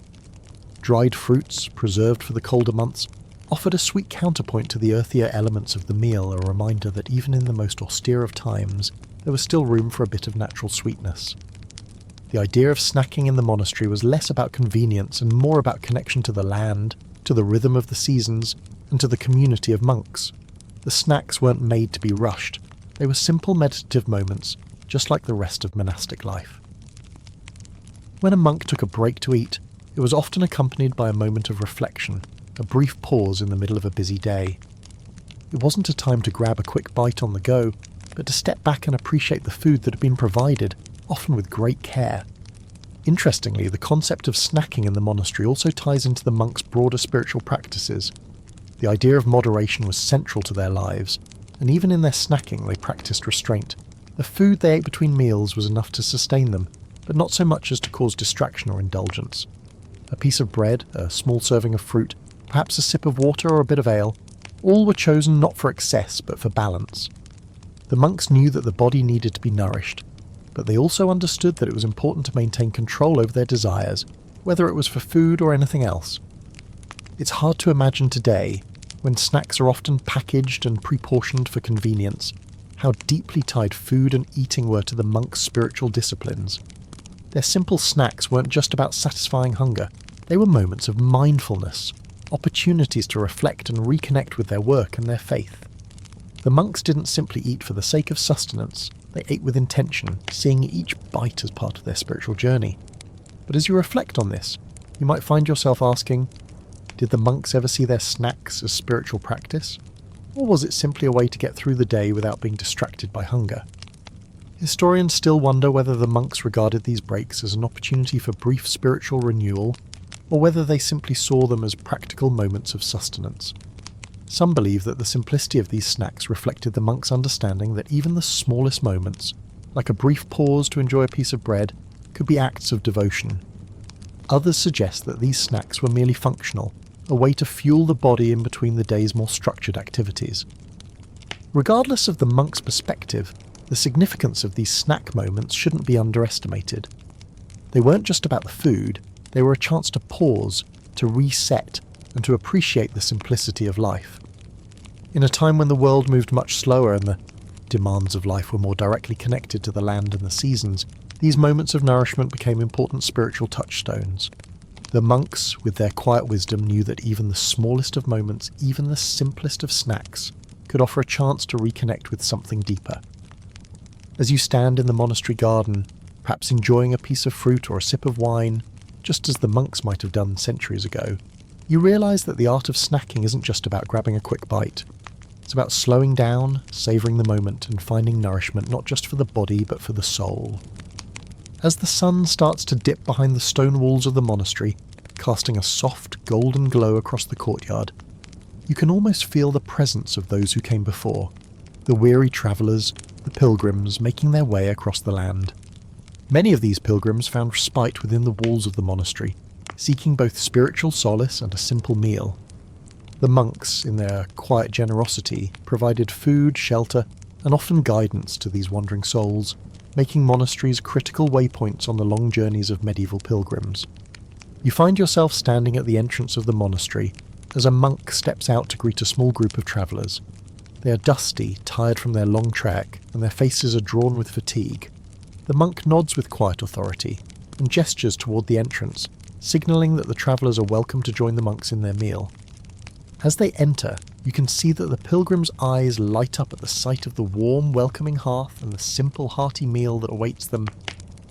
The monastery was not just a place of spiritual reflection, it was a place of refuge, a haven for those in need. Pilgrims, often on their way to distant holy sites, could count on the monks to offer them food and shelter for the night. This wasn't a time for extravagant feasts, but rather a simple, nourishing meal meant to sustain the weary traveller on the next leg of their journey. The monks understood the importance of providing for these travellers. They knew that a full stomach could make all the difference when faced with long days of walking, uncertain weather, and the many dangers of the road. Picture yourself sitting with the pilgrims, sharing in a quiet meal. There's no rush, no chatter about business or family. Instead, there's just the soft sound of eating, the flicker of candlelight, and the peace that comes from being in a place of refuge. The food may be simple, perhaps a bit of porridge, some bread, and a small portion of fish or stew, but to the pilgrims, it's more than enough. It's a reminder that even in a harsh world, there are moments of kindness, of hospitality, of shared humanity. The monks, through their simple meals, provided these moments. What's truly fascinating is how the monks viewed these moments of feeding the pilgrims. For them, offering food was not just an act of kindness, it was a spiritual act. The monks saw the pilgrims as fellow pilgrims in a broader, more spiritual journey, and providing them with food was a way of embodying their faith. To feed another person, to nourish them both physically and spiritually, was seen as an extension of their service to God. Every meal served to a pilgrim wasn't just a practical task, it was a divine act of hospitality, a small but meaningful gesture of the monk's devotion to others. Historians still debate the long-term effects of these monastic ventures on medieval society. The idea of feeding travellers wasn't unique to the monks, of course, but the level of organisation and consistency that the monasteries provided was something special. While other charitable institutions might offer food here and there, the monks were steady in their commitment to welcoming travellers. The monasteries became known as places of safety and sustenance, trusted havens where pilgrims could expect to be fed and cared for no matter how far they had travelled or how long the journey would take. But beyond the practicalities, there's also a deeper question that lingers. Did the monks see feeding the pilgrims as a divine calling, or was it simply part of the monastery's practical function? It's hard to say for certain, but what's clear is that the monks' generosity laid the foundation for something much larger. Their simple, regular offering of food to travellers marked the beginning of what would become an organised system of hospitality in Europe where food, rest and care were provided for those in need. As you reflect on this, you can't help but feel the significance of what the monks were doing. By providing food and shelter, they were not only meeting a practical need, they were creating an environment of community, of shared purpose. And that's something that continues to resonate today. In a world where we often take food for granted, it's easy to forget that food can be a bridge, a connection between people, a way to offer kindness and comfort. The monks understood this in a way that seems almost timeless. Their meals weren't just about filling the stomach, they were about offering sanctuary, about creating a place where people could rest and reflect before continuing on their journey. Now imagine the evening winding down. The pilgrims, their bellies full and their spirits restored, are preparing to leave, ready to continue their journey. As they gather their things, the monks offer them quiet words of blessing, sending them off with more than just food. They've given them a piece of something more, an understanding of hospitality, of service, and of the quiet yet profound impact that a simple meal can have on the soul. The pilgrims leave the monastery as the evening darkness settles in, carrying with them not just the nourishment of the body, but the comfort of having been cared for. And as you stand there, watching them disappear into the night, you realise that these simple acts of kindness, though small, played a crucial role in the survival of communities, in the building of bonds between strangers, and in the creation of a network of support that stretched across the medieval world. As the evening draws to a close, you find yourself sitting quietly in the monastic refectory, the long wooden tables still faintly warm from the heat of the shared meal. The monks around you, having finished their meal, have begun to clear the space, their movements fluid and practiced. There's a sense of calm here, an air of unspoken understanding. It's in the way the monks sit, the way they eat, the way they move through their meal times. The communal meal isn't just a practical event, it's an expression of the monastic order, a moment where food and faith converge in the simplest of gestures. If you were to look closely at the monks during mealtime, you'd see more than just men breaking bread together. You'd see a carefully structured, almost ritualistic approach to dining that goes far beyond the food itself. The monks' dining etiquette wasn't about formalities or etiquette for the sake of appearance. It was about aligning their daily lives with their spiritual beliefs, using every moment, even eating, as an opportunity for devotion. Imagine the scene. The bell rings, calling everyone to the refectory. The monks enter, each knowing exactly where they sit. There's no noise, no clattering of dishes, no bustle. The monks sit down at long wooden tables, the light from a few candles flickering across their faces.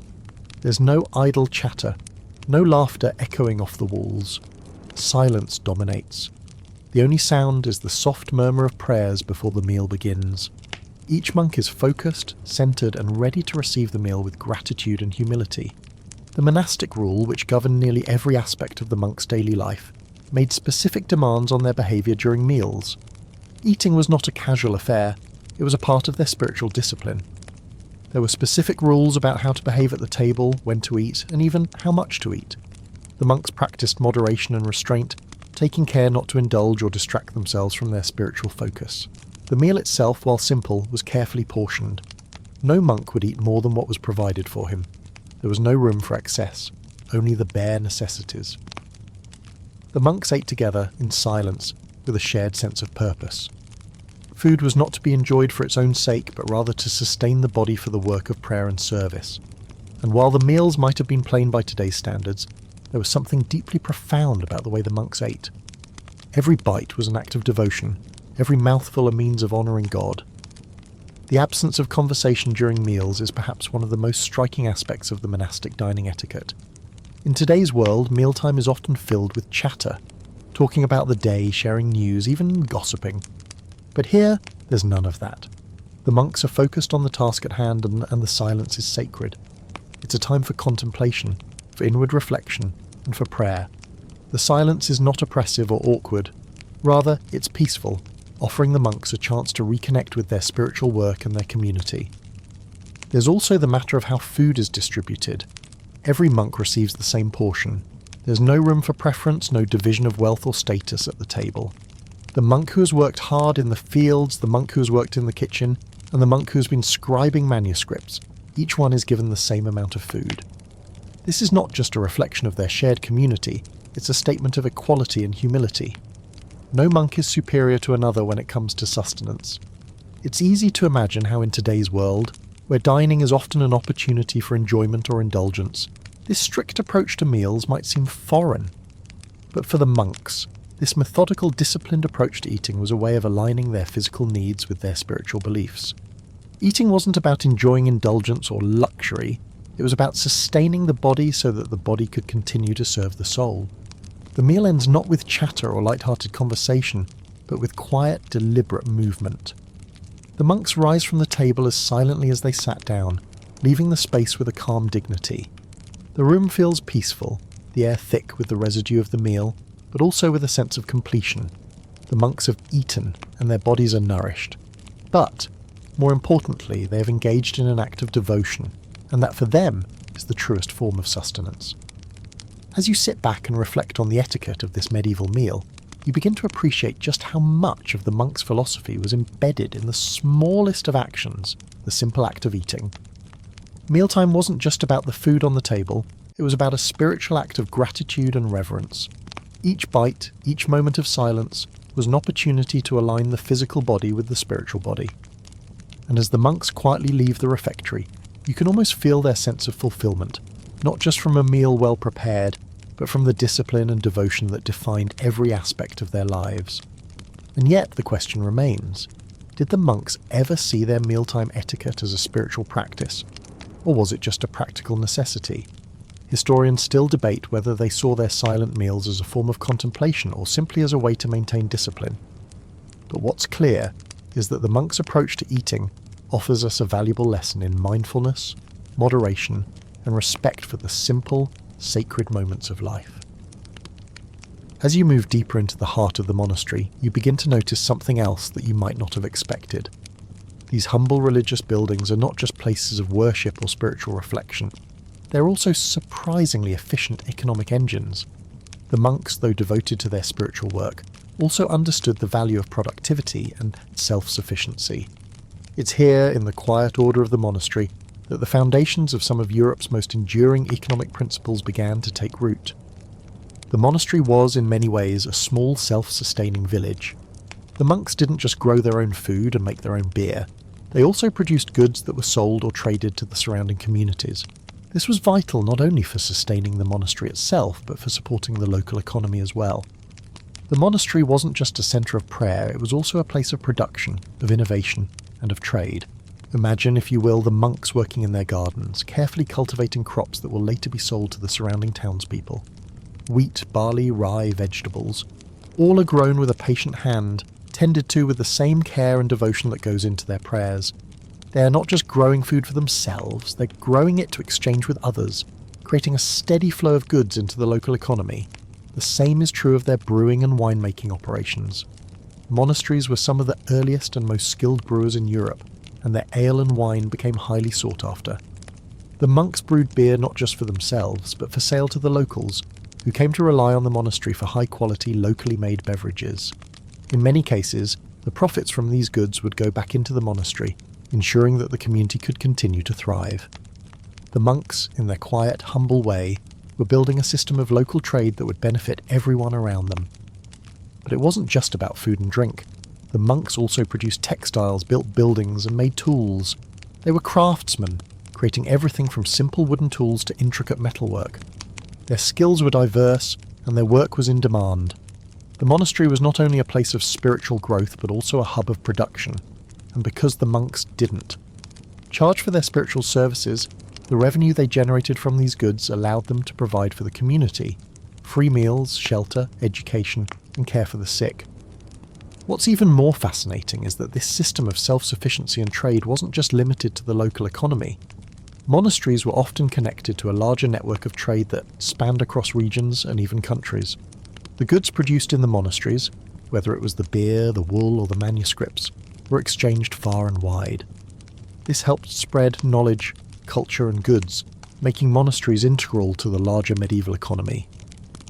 As you walk through the monastery's fields, you begin to realize just how advanced the monks were in their understanding of economics. They didn't just rely on donations, they understood the importance of producing, trading, and sustaining their community. And they did so with a quiet efficiency that would serve as the foundation for much of the European economy in the centuries that followed. Of course, there's an interesting question that arises here. Did the monks ever see their work as part of a larger economic system, or did they view it solely as a necessary part of their spiritual mission? Historians still debate whether the monks viewed their economic activities as a divine calling, or whether they saw it simply as a means of providing for the monastery's needs. What's clear, though, is that their practical work had lasting economic consequences. Without the monks' dedication to agricultural innovation, craftsmanship, and trade, it's possible that the medieval economy would have looked very different.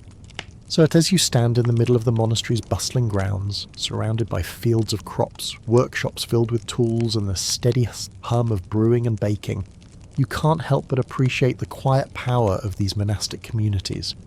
In their devotion to their work, they created a system that not only sustained them, but helped sustain the world around them. It's a humbling reminder of how interconnected everything is: the food on the table, the tools in your hand, and the broader world that sustains us all. The monks, in their quiet, steady way, were shaping the very foundations of the economy we know today. Their work was not just an act of devotion, it was an act of service to the greater good, an enduring contribution to the community that still resonates today. As you continue to wander through the bustling monastery, a particular curiosity begins to stir within you. The monks, with their humble and purposeful lives, didn't just grow food and brew beer. They were also masters of forgotten culinary techniques, each one shaped by the need for preservation, nourishment, and creativity within the constraints of medieval life. The ways in which they prepared, preserved, and cooked their food were not only innovative for their time, but would lay the foundation for techniques that would endure for centuries. You're led into the dim, cool stone cellar, where the air is thick with the earthy smell of dried herbs and preserved meats. It's here that you get a sense of the ingenuity that defined the monastic kitchen. The monks' ability to preserve food for long periods was critical to their survival, especially during the long, harsh winters when fresh food was scarce. They didn't have refrigerators or freezers, of course. Instead, they relied on age-old methods passed down through generations, methods that were as much about science as they were about art. First, you notice the rows of salted meats hanging from the rafters. The monks had perfected the art of curing meats, pork, beef, and even fish, using salt, spices, and sometimes honey. This wasn't just about flavour, it was about survival. The salt acted as a preservative, drawing moisture out of the meat and inhibiting the growth of bacteria. You can almost picture the monks carefully rubbing salt into cuts of meat, hanging them in the cool cellar to cure slowly over time. The result? tender, flavourful meats that could be stored for months, providing much-needed sustenance during the lean winter months when fresh supplies were hard to come by. Then you see the large wooden barrels stacked high and filled with pickled vegetables. The monks were masters of pickling, preserving the bounty of their gardens by immersing vegetables like cucumbers, onions and cabbage in brine or vinegar. This technique not only extended the shelf life of the produce, but also added a unique tangy flavour to the food. Pickling wasn't just a way to store food, it was a way to enhance it, making it a staple of the medieval diet. Imagine the monks working in their gardens, pulling up the last of the summer vegetables, and bringing them into the kitchen to be preserved for the winter. This was food made with foresight, care, and an understanding of the rhythms of the seasons. You also catch sight of jars of honey and fruit preserves, their golden contents glistening in the dim light. Honey in particular was highly prized by the monks, not only as a sweetener, but also as a preservative. The monks would gather fruits when they were in season, and preserve them by cooking them down into jam or storing them in honey. The honey acted as both a natural preservative and a sweetener, providing much-needed sugar during the long cold months when fresh fruit was unavailable. The sweet aroma of fruit preserves fills the air as you imagine the monks carefully stirring their concoctions, ensuring that the fruit would remain preserved for as long as possible. And then there's the baking. The monks' bread, which you've seen in the monastery's kitchen, was not only a staple but also an expression of their knowledge of fermentation and baking techniques. They didn't have commercial yeasts or leavening agents as we do today. Instead, they relied on natural fermentation. The monks had developed their own sourdough starters, allowing wild yeasts in the environment to ferment the dough and create the airy, chewy bread they relied on. It's amazing to think that the monks, with their limited tools and resources, were able to bake bread that would have been considered a true luxury at the time. Perhaps the most surprising part of all this is how little we remember about these ancient techniques today. In an era of modern refrigeration, packaged meals and convenience, it's easy to overlook the fact that the monks' methods were pioneering for their time. Historians still wonder just how widespread these techniques were, and whether the monks fully realised the impact of their culinary innovations. Did they see these methods of preservation as part of their spiritual discipline, a way to ensure that their community could survive even when the land was barren? Or was it simply a practical response to necessity? While we'll never know for sure, it's clear that these cooking techniques were a blend of necessity, resourcefulness, and a deep connection to the rhythms of nature. The more you reflect on it, the more you realise how deeply intertwined the monks' culinary practices were with their spiritual lives. They didn't just see food as something to be consumed, they saw it as something sacred, something to be treated with reverence and respect. Whether it was through the careful curing of meat, the preservation of vegetables, or the baking of bread, every action in the kitchen was an extension of their faith, an offering to God through their labour. Even something as simple as a loaf of bread or a jar of pickles could become an act of devotion, a way to honour the earth and the work of their hands. As you walk through the cool, quiet spaces of the monastery's storage rooms, surrounded by the fruits of the monks' labour, you begin to appreciate just how much their culinary techniques shaped not only their own survival, but also the future of food preservation. These methods, which were once born out of necessity, laid the groundwork for the food systems we rely on today. And it's a humbling reminder that the simplest, most humble foods can have the most profound impact on our lives. As the day draws to a close and the evening light settles over the monastery, you find yourself reflecting on something curious, something that might not seem quite so obvious at first. As you walk through the peaceful courtyard, your thoughts shift to the monks' incredible ability to feed themselves, their community, and even travellers with an efficiency that would make modern food systems seem almost quaint in comparison. You start to see a parallel between their ways of providing for others and something much more familiar to us today: takeout. Imagine, if you will, that you are a monk in the 12th century. The day's work has been done and you've already shared your communal meals, but there are still people who need sustenance, and the monastery kitchen must continue its work. Enter the concept of portable food, something that we might now think of as takeout in the modern world. But for the monks, their takeout was far less about convenience and much more about purpose, sustenance, and service to others. The idea of providing food that could be transported, eaten quickly, and still provide nourishment was deeply embedded in the monastic way of life. The monks, in their quiet way, were creating the first forms of portable mass-produced meals, The meals they prepared weren't designed to be taken home in neat cardboard boxes, far from it, but they were designed to be portable, practical and nourishing. You might imagine the monks preparing loaves of bread or small packets of food to be given to travellers, pilgrims or the poor. Unlike the food we see in modern-day takeout, which often focuses on speed and profit, these meals were about service, charity and sustaining life. A humble loaf of bread, a bowl of porridge or a small bundle of preserved vegetables could be wrapped up, ready to be taken to someone in need. For the monks, takeout wasn't about instant gratification, it was about providing nourishment where it was most needed. You can almost picture a monk wrapping up some of the day's meal leftovers in a cloth, offering it to a pilgrim or a local villager passing through. There was no need for flashy packaging or advertisements, just simple nutritious food that would sustain someone on their journey. It was a simple meal, but it was made with care and offered with kindness, an act of generosity that transcended the monastery's walls. It's fascinating, really, to think about how the monks' practice of creating portable meals parallels our modern-day culture of food delivery. Today we might think of takeout as something quick and convenient, designed to save us time. But in the medieval world, food prepared for the purpose of nourishment and portability was an entirely different concept. The monks didn't have fast food chains or delivery services, but they still provided for those in need in ways that were both practical and profound. There's something incredibly charming about the idea of monks creating these small, simple meals to take out into the world. It wasn't about making money or cutting corners, it was about sustaining life, ensuring that no one went hungry, and extending the community beyond the walls of the monastery. In this sense, the monks were pioneers of a kind of takeout that still carried with it a deep sense of purpose and connection.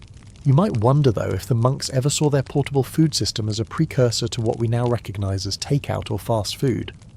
Did they ever think of themselves as serving a kind of to-go meal that would be consumed quickly and with minimal fuss? Or was it just a practical, thoughtful way to provide for those in need? Historians still debate whether the monks saw their meal preparation as a form of hospitality, or if it was simply part of their charitable duties. But either way, it's clear that their efforts to make food accessible and portable helped lay the foundation for a concept that would evolve in ways they could never have imagined. Standing in the monastery, watching the monks quietly prepare food for both themselves and the surrounding community, you begin to appreciate the deep connection between their work and the modern world. Their humble efforts to serve others, to offer nourishment in times of need, and to extend their care beyond the monastery's walls are the very roots of the food systems we rely on today. As you consider this, you realise that the true essence of what the monks did wasn't about the speed of their food preparation. It was about the quiet, steady rhythm of service and care. They didn't need a restaurant or a delivery service to make a difference in the lives of others. They simply needed a willingness to share what they had, to extend hospitality to all who came to their doors, and to ensure that no one went without nourishment.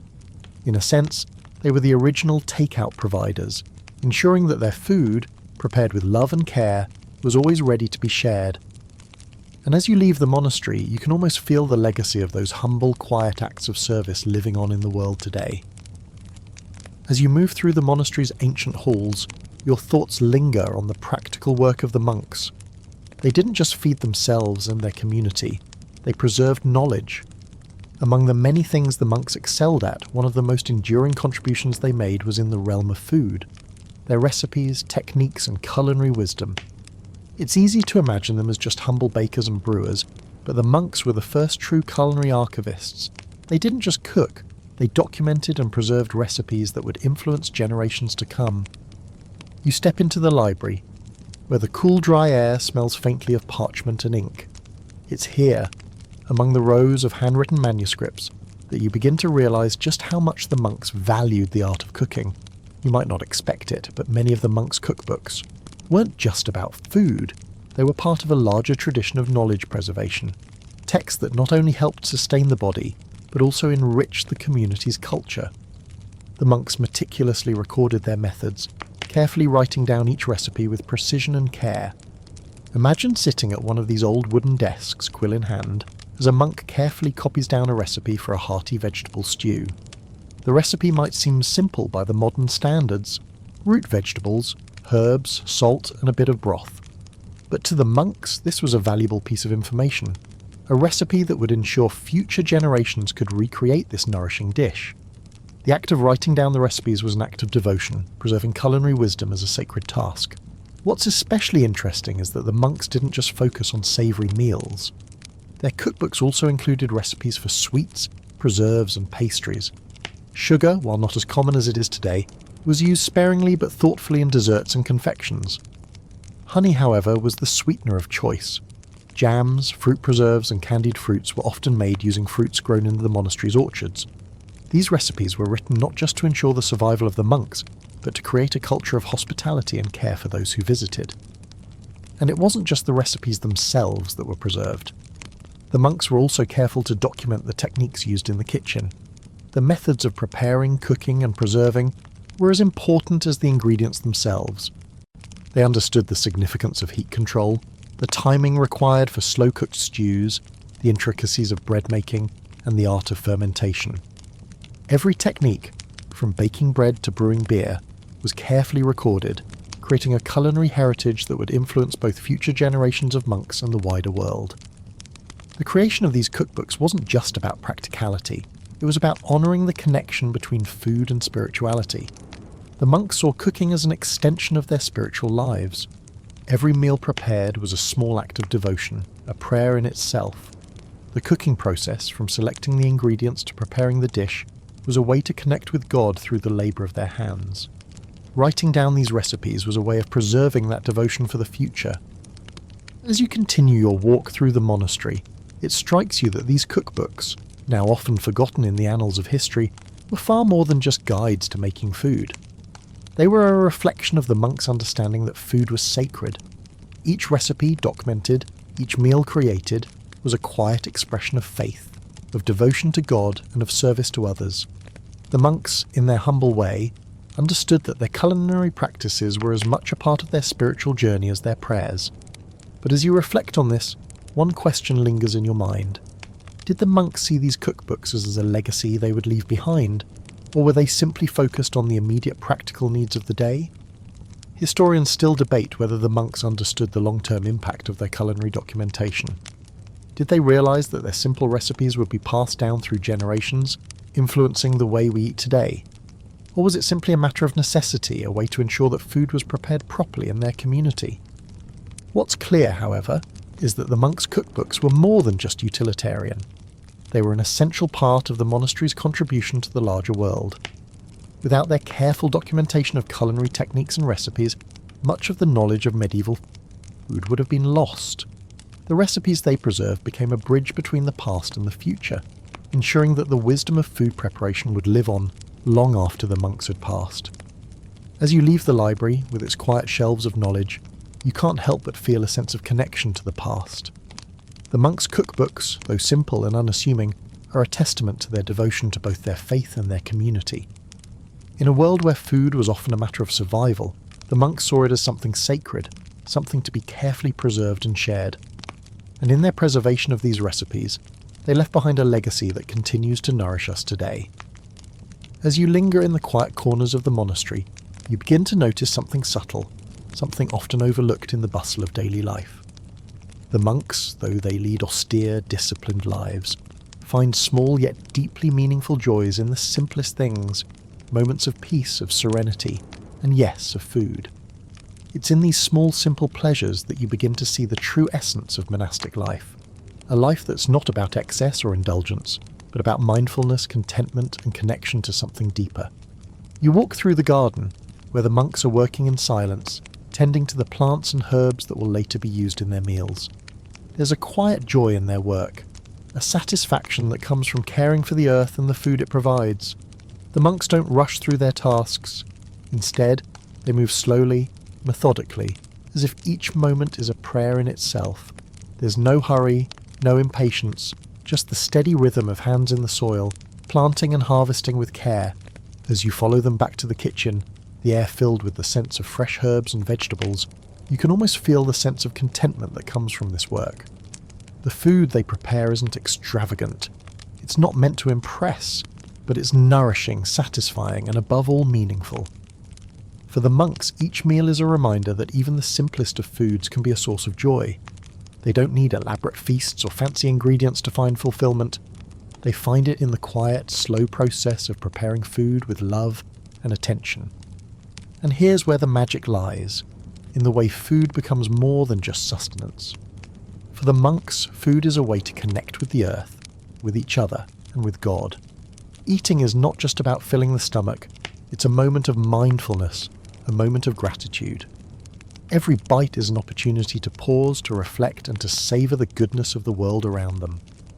There's something deeply spiritual about the act of eating, something that goes beyond just nourishment.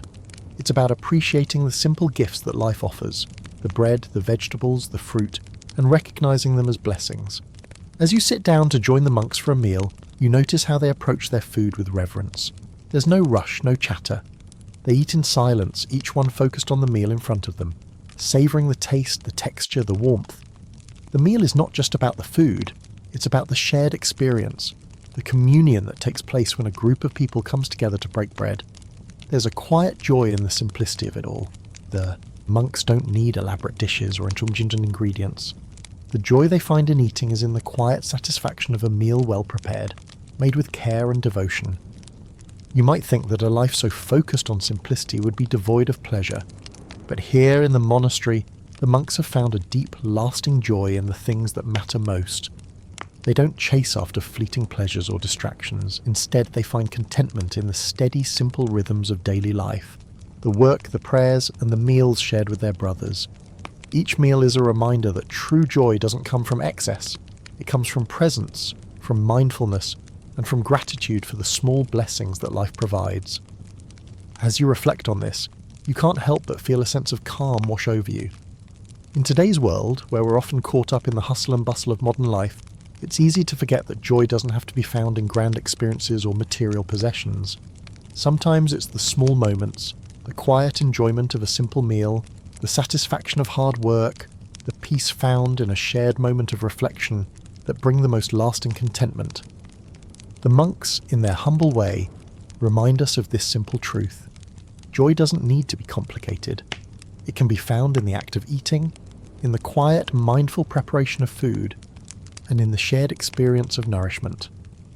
The next time you sit down for a meal, take a moment to reflect on the simple pleasure of eating.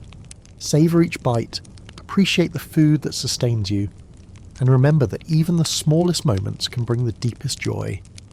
As the evening fades and you leave the refectory, the soft sounds of the monks cleaning up and preparing for the night's prayers fill the air. You feel a deep sense of peace, a sense that, in this quiet corner of the world, the monks have found something truly precious, a joy that comes not from what they have, but from how they live. In their simplicity, they have found everything they need. And perhaps, just perhaps, we can all learn a little something from the way they approach life, food, and joy. As you step into the cool, shadowed halls of the monastery's library, your mind begins to wander back through the centuries. You reflect on the monastic kitchens, the humble yet efficient operations that were once the heart of these communities.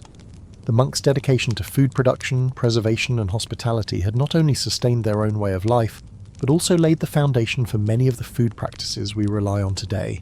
But like all things, their reign would not last forever. Over time, the influence of the monasteries began to fade, and with it, the intricate systems they had built for providing food to their communities. The decline of the monasteries wasn't just a matter of spiritual change or political upheaval. It had a very real, tangible impact on the systems of food production and distribution. The rise of secular institutions, the dissolution of monastic orders, and the changing needs of society all contributed to the gradual decline of the monastic food legacy. Picture the scene. It's the late Middle Ages, and the world is changing. The monastery, once the heart of local food production, begins to lose its dominance. As more and more monasteries are dissolved, their kitchens, storerooms, and fields are abandoned. There, once thriving operations left to deteriorate, the carefully tended gardens, the cellars full of preserved food, the brewing operations, all begin to fade away. The food systems that had been built over centuries by the monks are no longer the central forces they once were. You might find yourself wondering what happened to the recipes, the techniques, the knowledge that the monks had so painstakingly preserved. Many of the monks' culinary innovations were lost to time, displaced by newer methods of food production that were not rooted in the same monastic traditions. It wasn't just the physical disappearance of their kitchens and workshops, It was the loss of a certain kind of wisdom and knowledge that had been passed down through generations of monks who had understood not only the art of cooking, but the deeper spiritual connection between food and life. In the aftermath of the dissolution of the monasteries, food production shifted to more secular hands. The local community began to rely less on the self-sufficient model of the monasteries and more on market-driven systems. Commercial agriculture, trade and secular kitchens began to take precedence. As the land that had once been carefully cultivated by monks was sold off, the agricultural practices that had been so carefully honed in the monastic gardens were often abandoned or forgotten. There's also the question of how the monks' role as healers and food providers affected the broader cultural landscape. Monasteries had been not only centres of food production, but also centres of knowledge, particularly when it came to the medicinal uses of food. The monks had understood the healing power of herbs, spices and food long before modern medicine began to take shape. But with the decline of the monasteries, the transfer of this knowledge became fragmented. The apothecaries, the carefully kept recipes, and the herbal remedies that had once been so carefully documented were now in danger of being lost or overlooked by a world that was quickly moving away from the old ways. Yet even in the decline of the monastic food legacy, something remarkable happened. The knowledge that the monks had shared, however subtly, however quietly, began to permeate society. The rise of local farmers' markets, the cultivation of herbs and spices in home gardens, the importance of food preservation, all of these practices, rooted in the monastic way of life, would find a place in the broader world. The very techniques the monks had used to feed themselves, their communities and pilgrims would slowly be absorbed into the fabric of society. There's something deeply poetic about this idea. The monks, in their quiet, unassuming way, had laid the foundation for a food system that would continue to nourish generations long after their kitchens had fallen silent. While the physical kitchens might have disappeared, the core principles of what they did, the care they put into preparing, preserving and sharing food, carried on, passed down through the centuries, transforming and adapting to the changing needs of the world. The decline of the monastic food legacy is bittersweet. It marks the end of an era, the fading of a way of life that was deeply intertwined with faith, service and community. But even in its decline, the legacy of the monks lives on. The lessons they taught us about the simplicity of food, the sacredness of nourishment, and the importance of sharing with others continue to shape the way we approach food today. As you stand in the quiet, abandoned spaces of the monastery, you can almost hear the echoes of those past meals. The sound of bread being kneaded, the clink of a brewing pot, the soft rustle of herbs being harvested. Though the kitchens are no longer active, the lessons learned here remain. The monks may be gone, but their influence on the food we eat, the ways we nourish ourselves, and the quiet connection between food and the spirit endures. As you continue your reflection on the monastery's life and its influence on food, you start to see something remarkable. Despite the decline of the monasteries and the passage of centuries, the legacy of the monks' humble kitchens, food practices, and innovation still lingers in the modern world. The seeds they planted in those quiet stone-walled kitchens where food was made with love and care have grown into something much larger, spreading throughout cultures and shaping the way we view and prepare food today. Think of the bread you eat, for instance. The monks' dedication to perfecting the art of baking and the ways in which they use natural fermentation methods have influenced the very bread you enjoy today. The sourdough starters, the careful attention to baking times and temperatures, and even the process of allowing the dough to rise slowly. These techniques were honed in monastic kitchens, passed down through generations, and have survived the test of time. Modern artisanal bakeries often echo the methods used by the monks, whose simple loaves have evolved into the rich and diverse range of breads we now cherish. The same can be said for the beer and wine we consume. While we may not think of our local brewery or winery as a spiritual place, it's hard to deny the deep connection between these industries and the monastic brewers who first mastered fermentation. The monks' brewing skills, which began as a necessity to provide safe drinking alternatives to water, laid the foundation for the vast global beer and wine industries that flourish today. The monastic tradition of brewing for both practical and ceremonial purposes helped shape the art of fermentation, and in doing so influenced a whole range of beverages that have become part of social and cultural rituals worldwide. In a similar vein, the herbs and spices cultivated by the monks in their gardens weren't just used to flavour meals. They were often incorporated into remedies, teas and tonics, which is a practice that continues today. Herbal teas, natural remedies, and the concept of food as medicine are all legacies of the monks' quiet work in the garden and kitchen. The monks understood the healing power of plants long before modern medicine took shape. The herbs they grew, rosemary, thyme, mint, lavender, still appear in our kitchens, not only as flavourings, but as part of the ongoing tradition of using food to nurture the body and heal ailments. Then there's the concept of food preservation, which the monks perfected in their cellars. Techniques like pickling, salting, drying and fermenting that were once methods of survival are now widely used in contemporary kitchens. The craft of canning, the art of making jams and preserves, and even the preservation of meats using salt are all legacies of the monks' work. These preservation methods were not only about surviving harsh winters, but also about ensuring that food could be stored, shared, and enjoyed throughout the year. The monks understood the importance of making the most of what the land provided, and in today's world, these methods continue to allow us to enjoy foods in a variety of ways year-round. Beyond just the food itself, the monks' sense of community and hospitality has had a profound effect on how we approach meals. The shared meal, the idea of breaking bread, together is a concept that the monks understood deeply. The practice of inviting strangers, travellers, and even the poor to join in a meal without the expectation of anything in return was not just a gesture of charity but a spiritual act. Modern communal dining, family dinners, and the concept of sharing a meal with loved ones or even strangers echo the same principles. It's about connection, community, and the belief that food can bring people together in ways that transcend mere sustenance. Perhaps most importantly, the monks' understanding of food as an offering, an act of service, has influenced the way we view the preparation and sharing of meals today.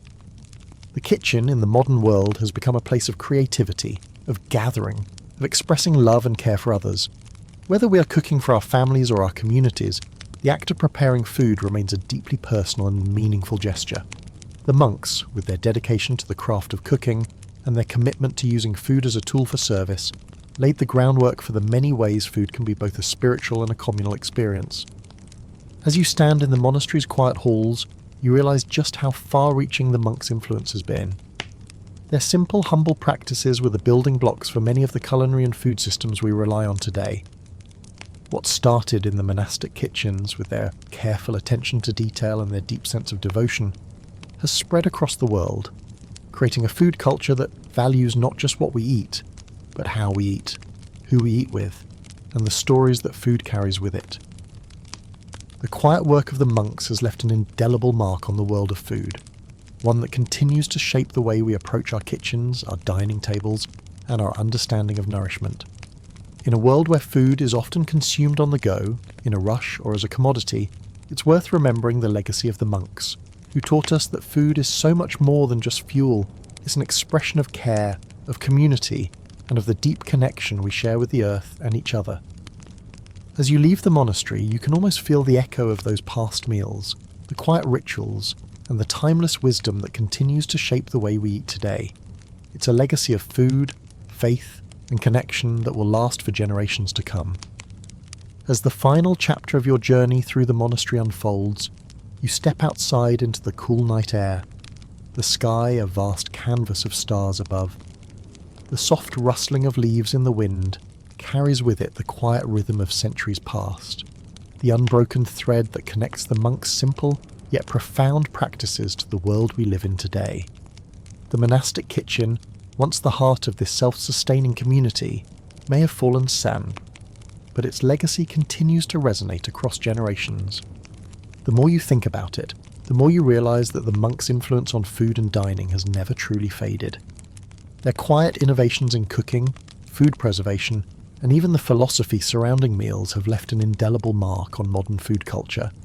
The recipes, the techniques, and the simple joy of creating meals with intention, these are the gifts that the monks have passed down, not just to their own time, but to ours as well. The monks didn't just provide for their communities through food, they taught us that food can be a spiritual experience, a way of connecting with others and with the earth itself. Every meal they prepared, every dish they shared, was a reflection of their deep belief that nourishment wasn't just about the body, it was about the soul. The monastic kitchen was a place of transformation, where raw ingredients became something more than just sustenance.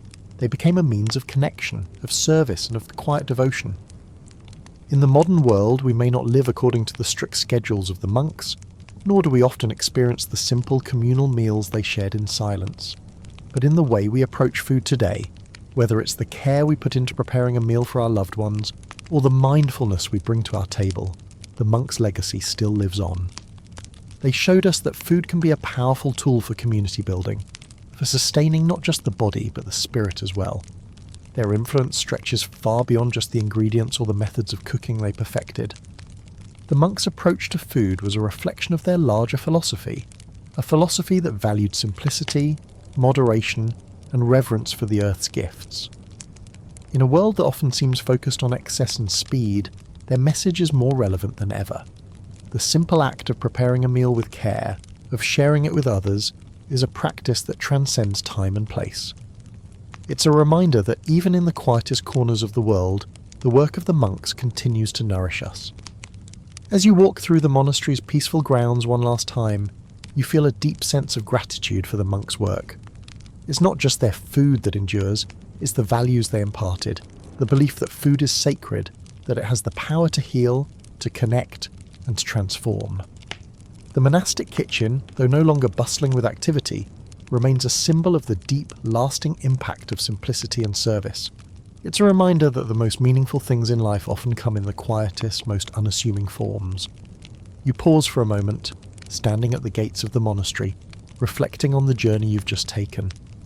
The monks may no longer walk these halls, but their teachings, both about food and about life, continue to echo through the ages. The food they prepared, the way they shared it, and the simple, profound joy they found in nourishing others is a legacy that remains alive in the world today. And as you step away from the monastery, you carry with you a new sense of appreciation for the food you eat, the people you share it with, and the quiet, sacred moments that each meal brings. The monks, through their work, have taught us all that food is more than just something to fill our stomachs. It's a way to nourish the soul, to connect with others, and to live in harmony with the world around us. It's a lesson that's as timeless as the stars above. As the seasons change, so too does the rhythm of life at the monastery. The monks, ever in tune with the natural world, follow a cyclical pattern dictated by the seasons, not only in their work but in their meals. The food they grow, harvest and prepare is deeply tied to the passing of time, and every season brings with it a different set of tasks, responsibilities and foods to be enjoyed. In the spring, the garden bursts into life as tender shoots and fresh greens emerge from the soil. The monks carefully tend to the young plants, knowing that these early crops will set the tone for the coming months. The first of the season's vegetables, like peas, beans and lettuce, are harvested and brought into the kitchen, where they will be used to create light, refreshing meals.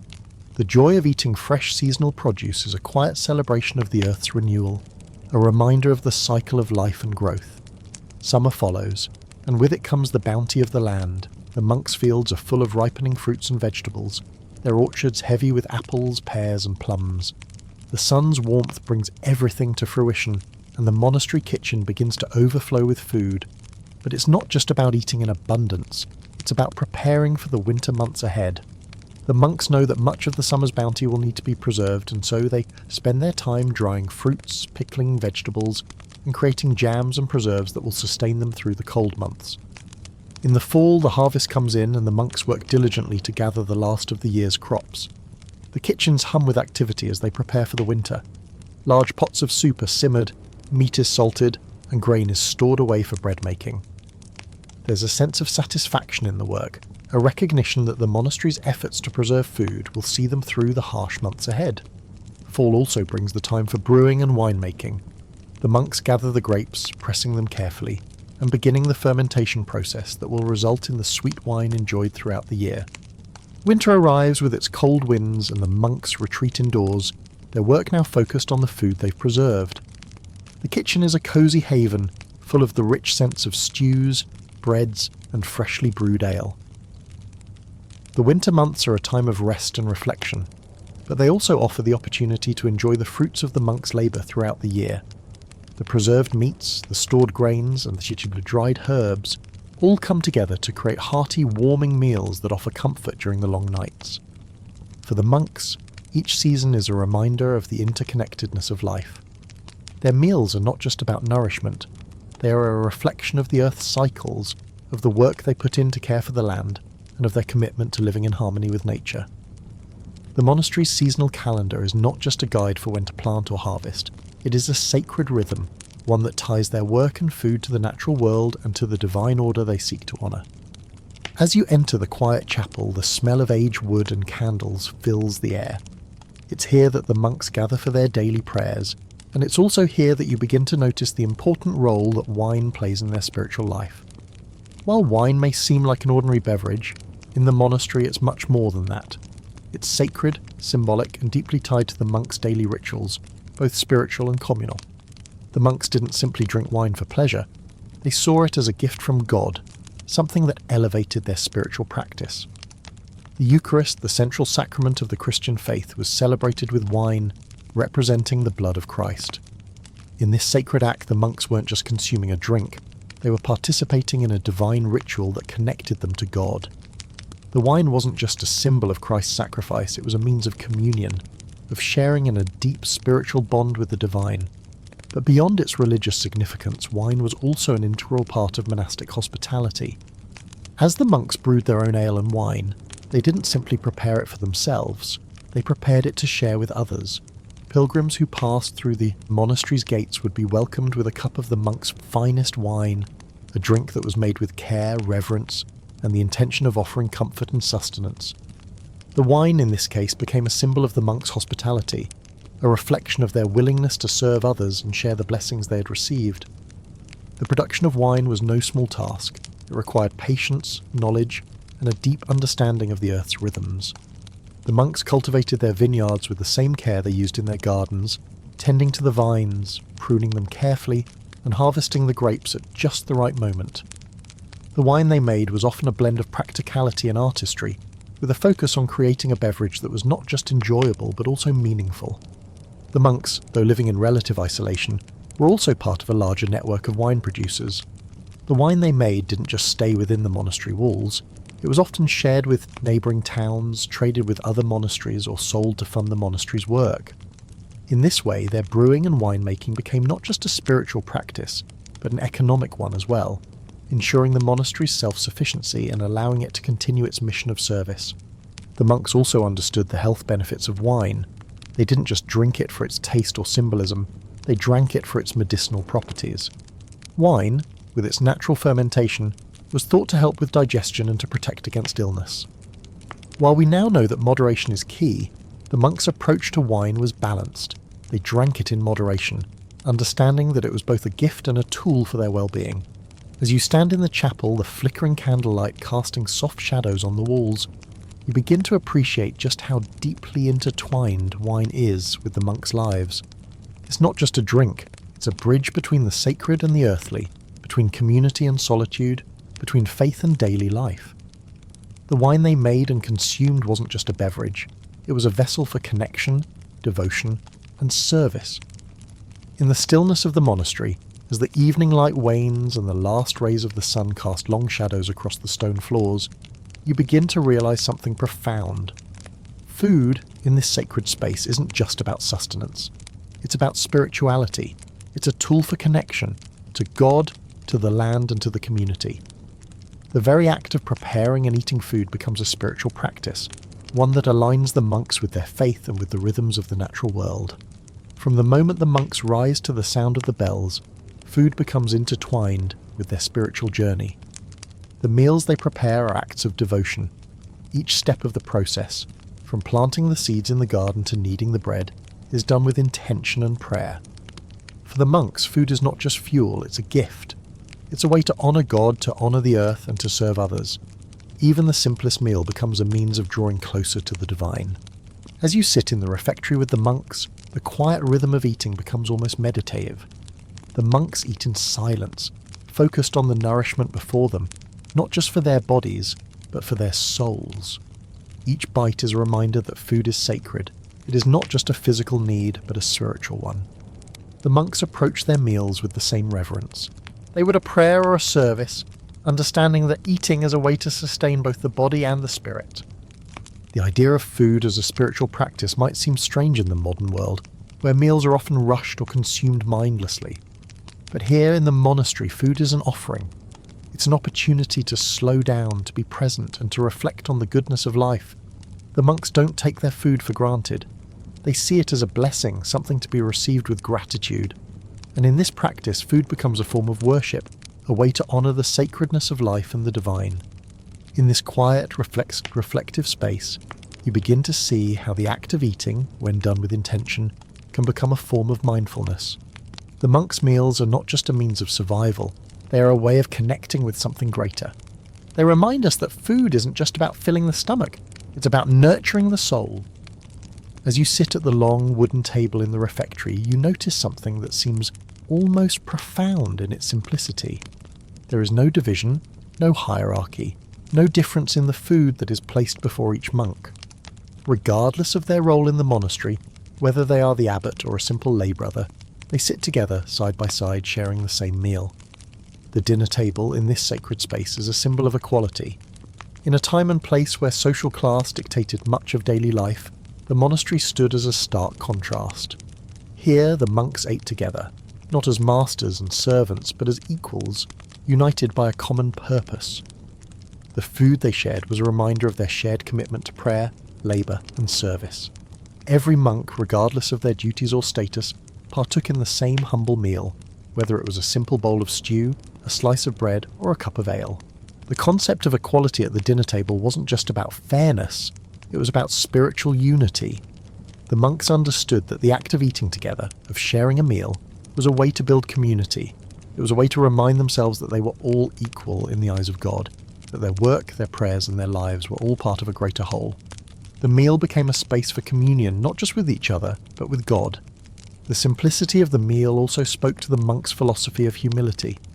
There were no extravagant feasts, no elaborate dishes. The monks were not interested in indulgence or luxury. Instead, they focused on what was necessary to nourish their bodies and sustain their work. The humble meal became a symbol of their commitment to simplicity and selflessness. In a world where wealth and status often dictated who ate what and with whom, the monks' communal dining rituals were a quiet protest against the divisions of society. As you look around the table, you begin to understand that food in the monastery wasn't just about sustenance. It was a way of affirming the unity of the community. The shared meal was a bond, a reminder that the monks, regardless of their background, were all part of the same family, all serving the same purpose. It was a powerful symbol of equality, and it echoed the core teachings of their faith, that all are equal in the eyes of God, and that service to others is the highest calling. As the sun rises over the monastery's verdant fields, you notice the monks beginning their daily routine of tending to the land. The earth, still cool from the night, is gently worked by their hands, the soil tilled with care and precision. The monks, though removed from the hustle and bustle of the outside world, are deeply connected to the land and its rhythms. They know that their survival depends on it.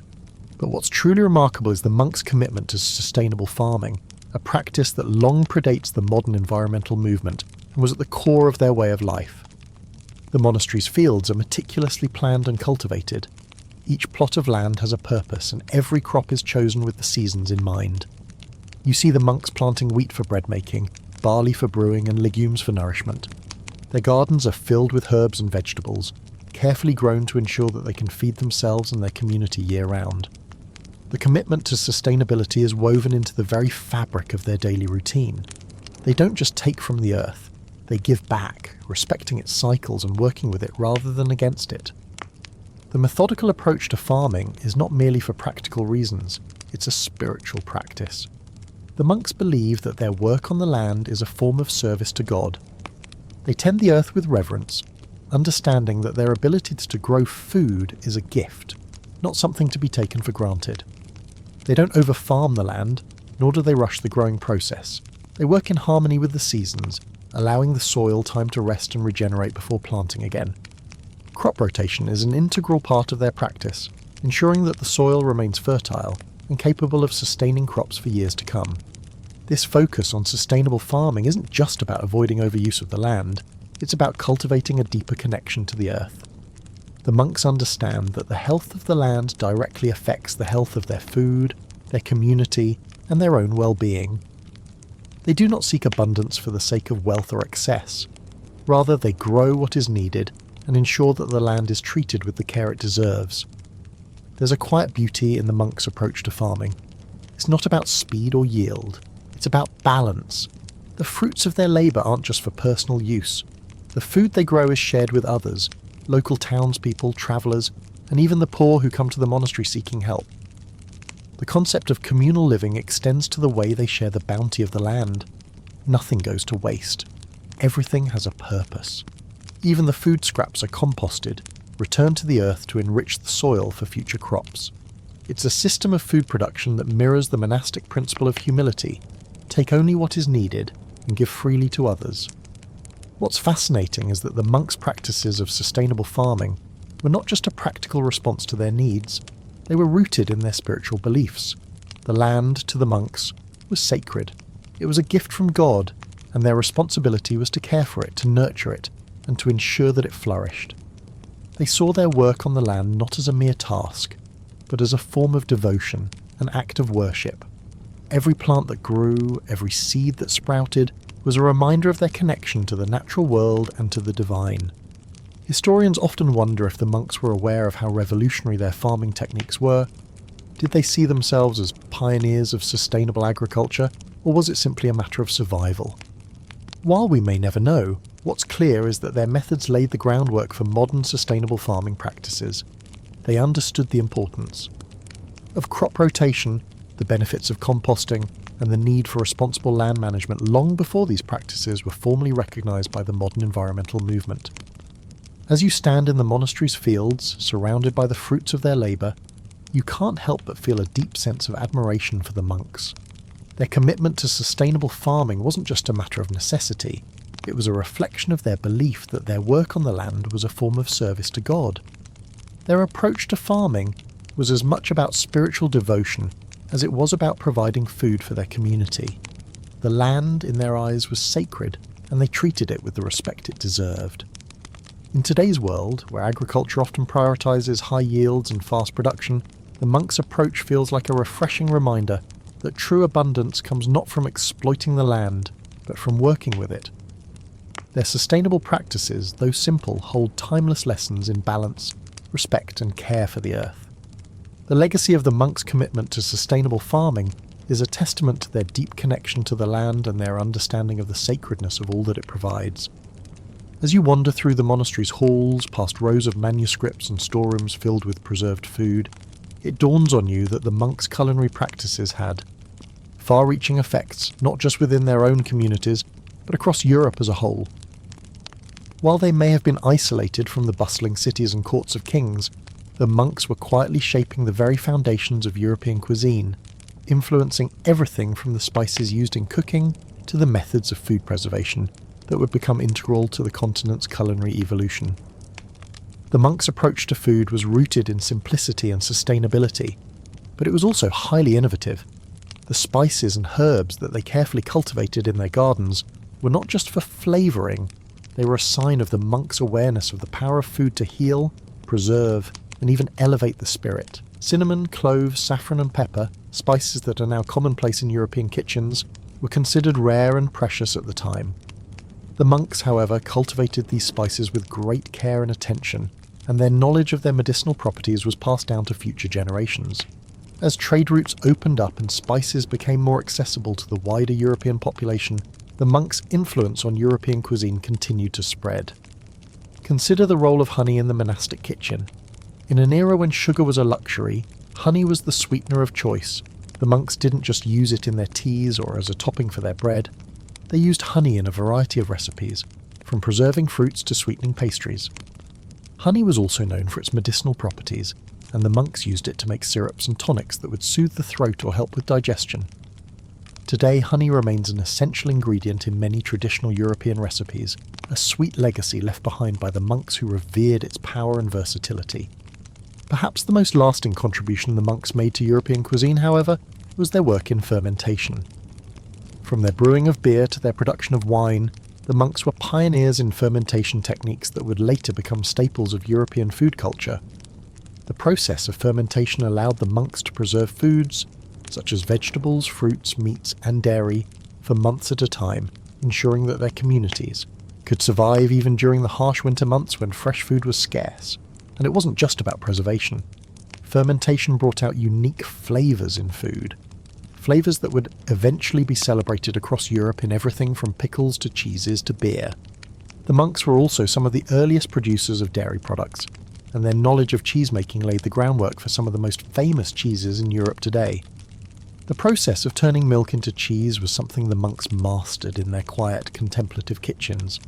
They experimented with different methods of aging and curing cheese, refining their techniques over centuries.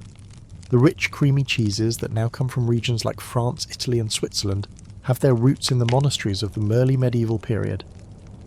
As you stand in the monastery's kitchen, surrounded by the tools and techniques that once shaped European cuisine, you realise just how much of what we eat today has its origins in the quiet, unassuming kitchens of these monks. While we may no longer follow the strict monastic schedules or cultivate our own herbs and spices, the influence of the monks on European food culture is undeniable. They were not just simple cooks, they were innovators, pioneers and preservers of culinary traditions that would continue to nourish people for centuries to come. It's fascinating to consider the monks' impact on European cuisine in the context of their spiritual lives. For them, food wasn't just about indulgence, it was about devotion, balance, and service.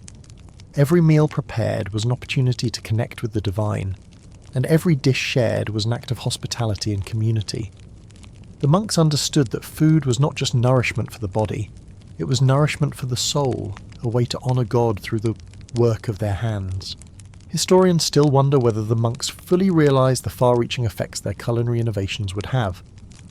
Did they see their work in the kitchen as a lasting contribution to European culture, or was it simply a means of survival for their communities? It's hard to say, but what's clear is that their culinary expertise, from brewing to cheese-making, from preserving food to using spices, has had a lasting impact on the way we eat today. The foundation they laid in their kitchens continues to influence the food traditions of Europe, and their legacy remains alive in every loaf of bread, every glass of wine, and every wheel of cheese that graces our tables. As you walk out of the monastery, reflecting on the monks' quiet contributions to European cuisine, you can't help but feel a deep appreciation for their work. The culinary innovations they developed weren't just practical, they were a reflection of their deep spirituality, their reverence for the earth, and their commitment to serving others. In a world that often takes food for granted, it's a reminder that even the simplest of meals can have a profound impact on both the body and the soul. As you stand outside the monastery, the sky now dark with the quiet of night, you pause and reflect on the journey you've taken through the monastery's life and kitchens. The humble spaces where the monks once toiled, where they cultivated, brewed, baked, and prepared their food with devotion, now seem like distant echoes in time. Yet the legacy of these simple, silent kitchens, of the reverence with which the monks approached every meal, continues to ripple through the centuries, influencing how we eat, how we gather, and how we approach food today. In the modern world, where meals are often rushed, processed, and consumed in haste, the monks' approach to food feels almost foreign. But when you think about it, their philosophy was rooted in something profoundly timeless. The idea that food is not just about satisfying hunger, but about connecting us to the earth, to one another, and to something greater than ourselves. The monks, in their quiet devotion, reminded us that every meal is an opportunity to pause, to reflect, and to give thanks. Their work in the kitchen wasn't just about nourishing the body, it was about nurturing the soul. The very act of growing food, of preparing it with care and intention, was a form of worship for the monks. Whether they were tending to their gardens, brewing beer, or baking bread, each task was an offering, an expression of their belief that food was sacred. It wasn't the ingredients or the recipes that made the food special, it was the mindfulness, the gratitude, and the connection to something greater that imbued each meal with meaning. In a world that often sees food as a commodity, the monks taught us that it could be a profound expression of service, of devotion, and of community. The impact of their work goes beyond just the meals they prepared. Their emphasis on sustainability, community, and simplicity laid the groundwork for many of the food systems we rely on today. The principles of mindful eating, of sharing food with others, and of respecting the Earth's resources have endured through the centuries, shaping everything from the way we grow food to the way we gather around a table. Their commitment to preserving food, to ensuring that it could be shared with those in need, set the stage for the modern systems of food security and hospitality we now take for granted. As you leave the monastery with its quiet stone walls and peaceful grounds, you carry with you a deeper understanding of food, not just as something to eat, but as something to be revered.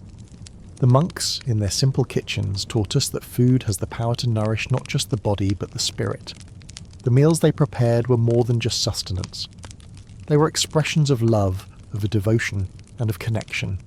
Every loaf of bread, every cup of wine, every meal shared was a reminder of the deep ties that bind us all, the ties of community, of generosity, and of reverence for the world around us. In today's world, where so much of our food is processed, packaged, and consumed quickly, the monks' legacy offers a gentle reminder of the power of simplicity. They showed us that we don't need elaborate meals to find joy in food. A simple bowl of stew, a loaf of fresh bread, or a glass of wine shared with others can be a source of great nourishment, not just for the body but for the soul. Their quiet, steadfast approach to food reminds us to slow down, to savour the moments, and to appreciate the small blessings that life offers. So as you take your leave of this peaceful place, you carry with you more than just the memory of meals shared in the monastery. You carry with you a deeper understanding of food as a source of connection, of care, and of spirituality. The monks may no longer walk these halls, but their teachings live on, woven into the fabric of our food culture. In every simple meal we prepare, in every shared moment of dining, their legacy continues to nourish us, body and soul. Sweet dreams.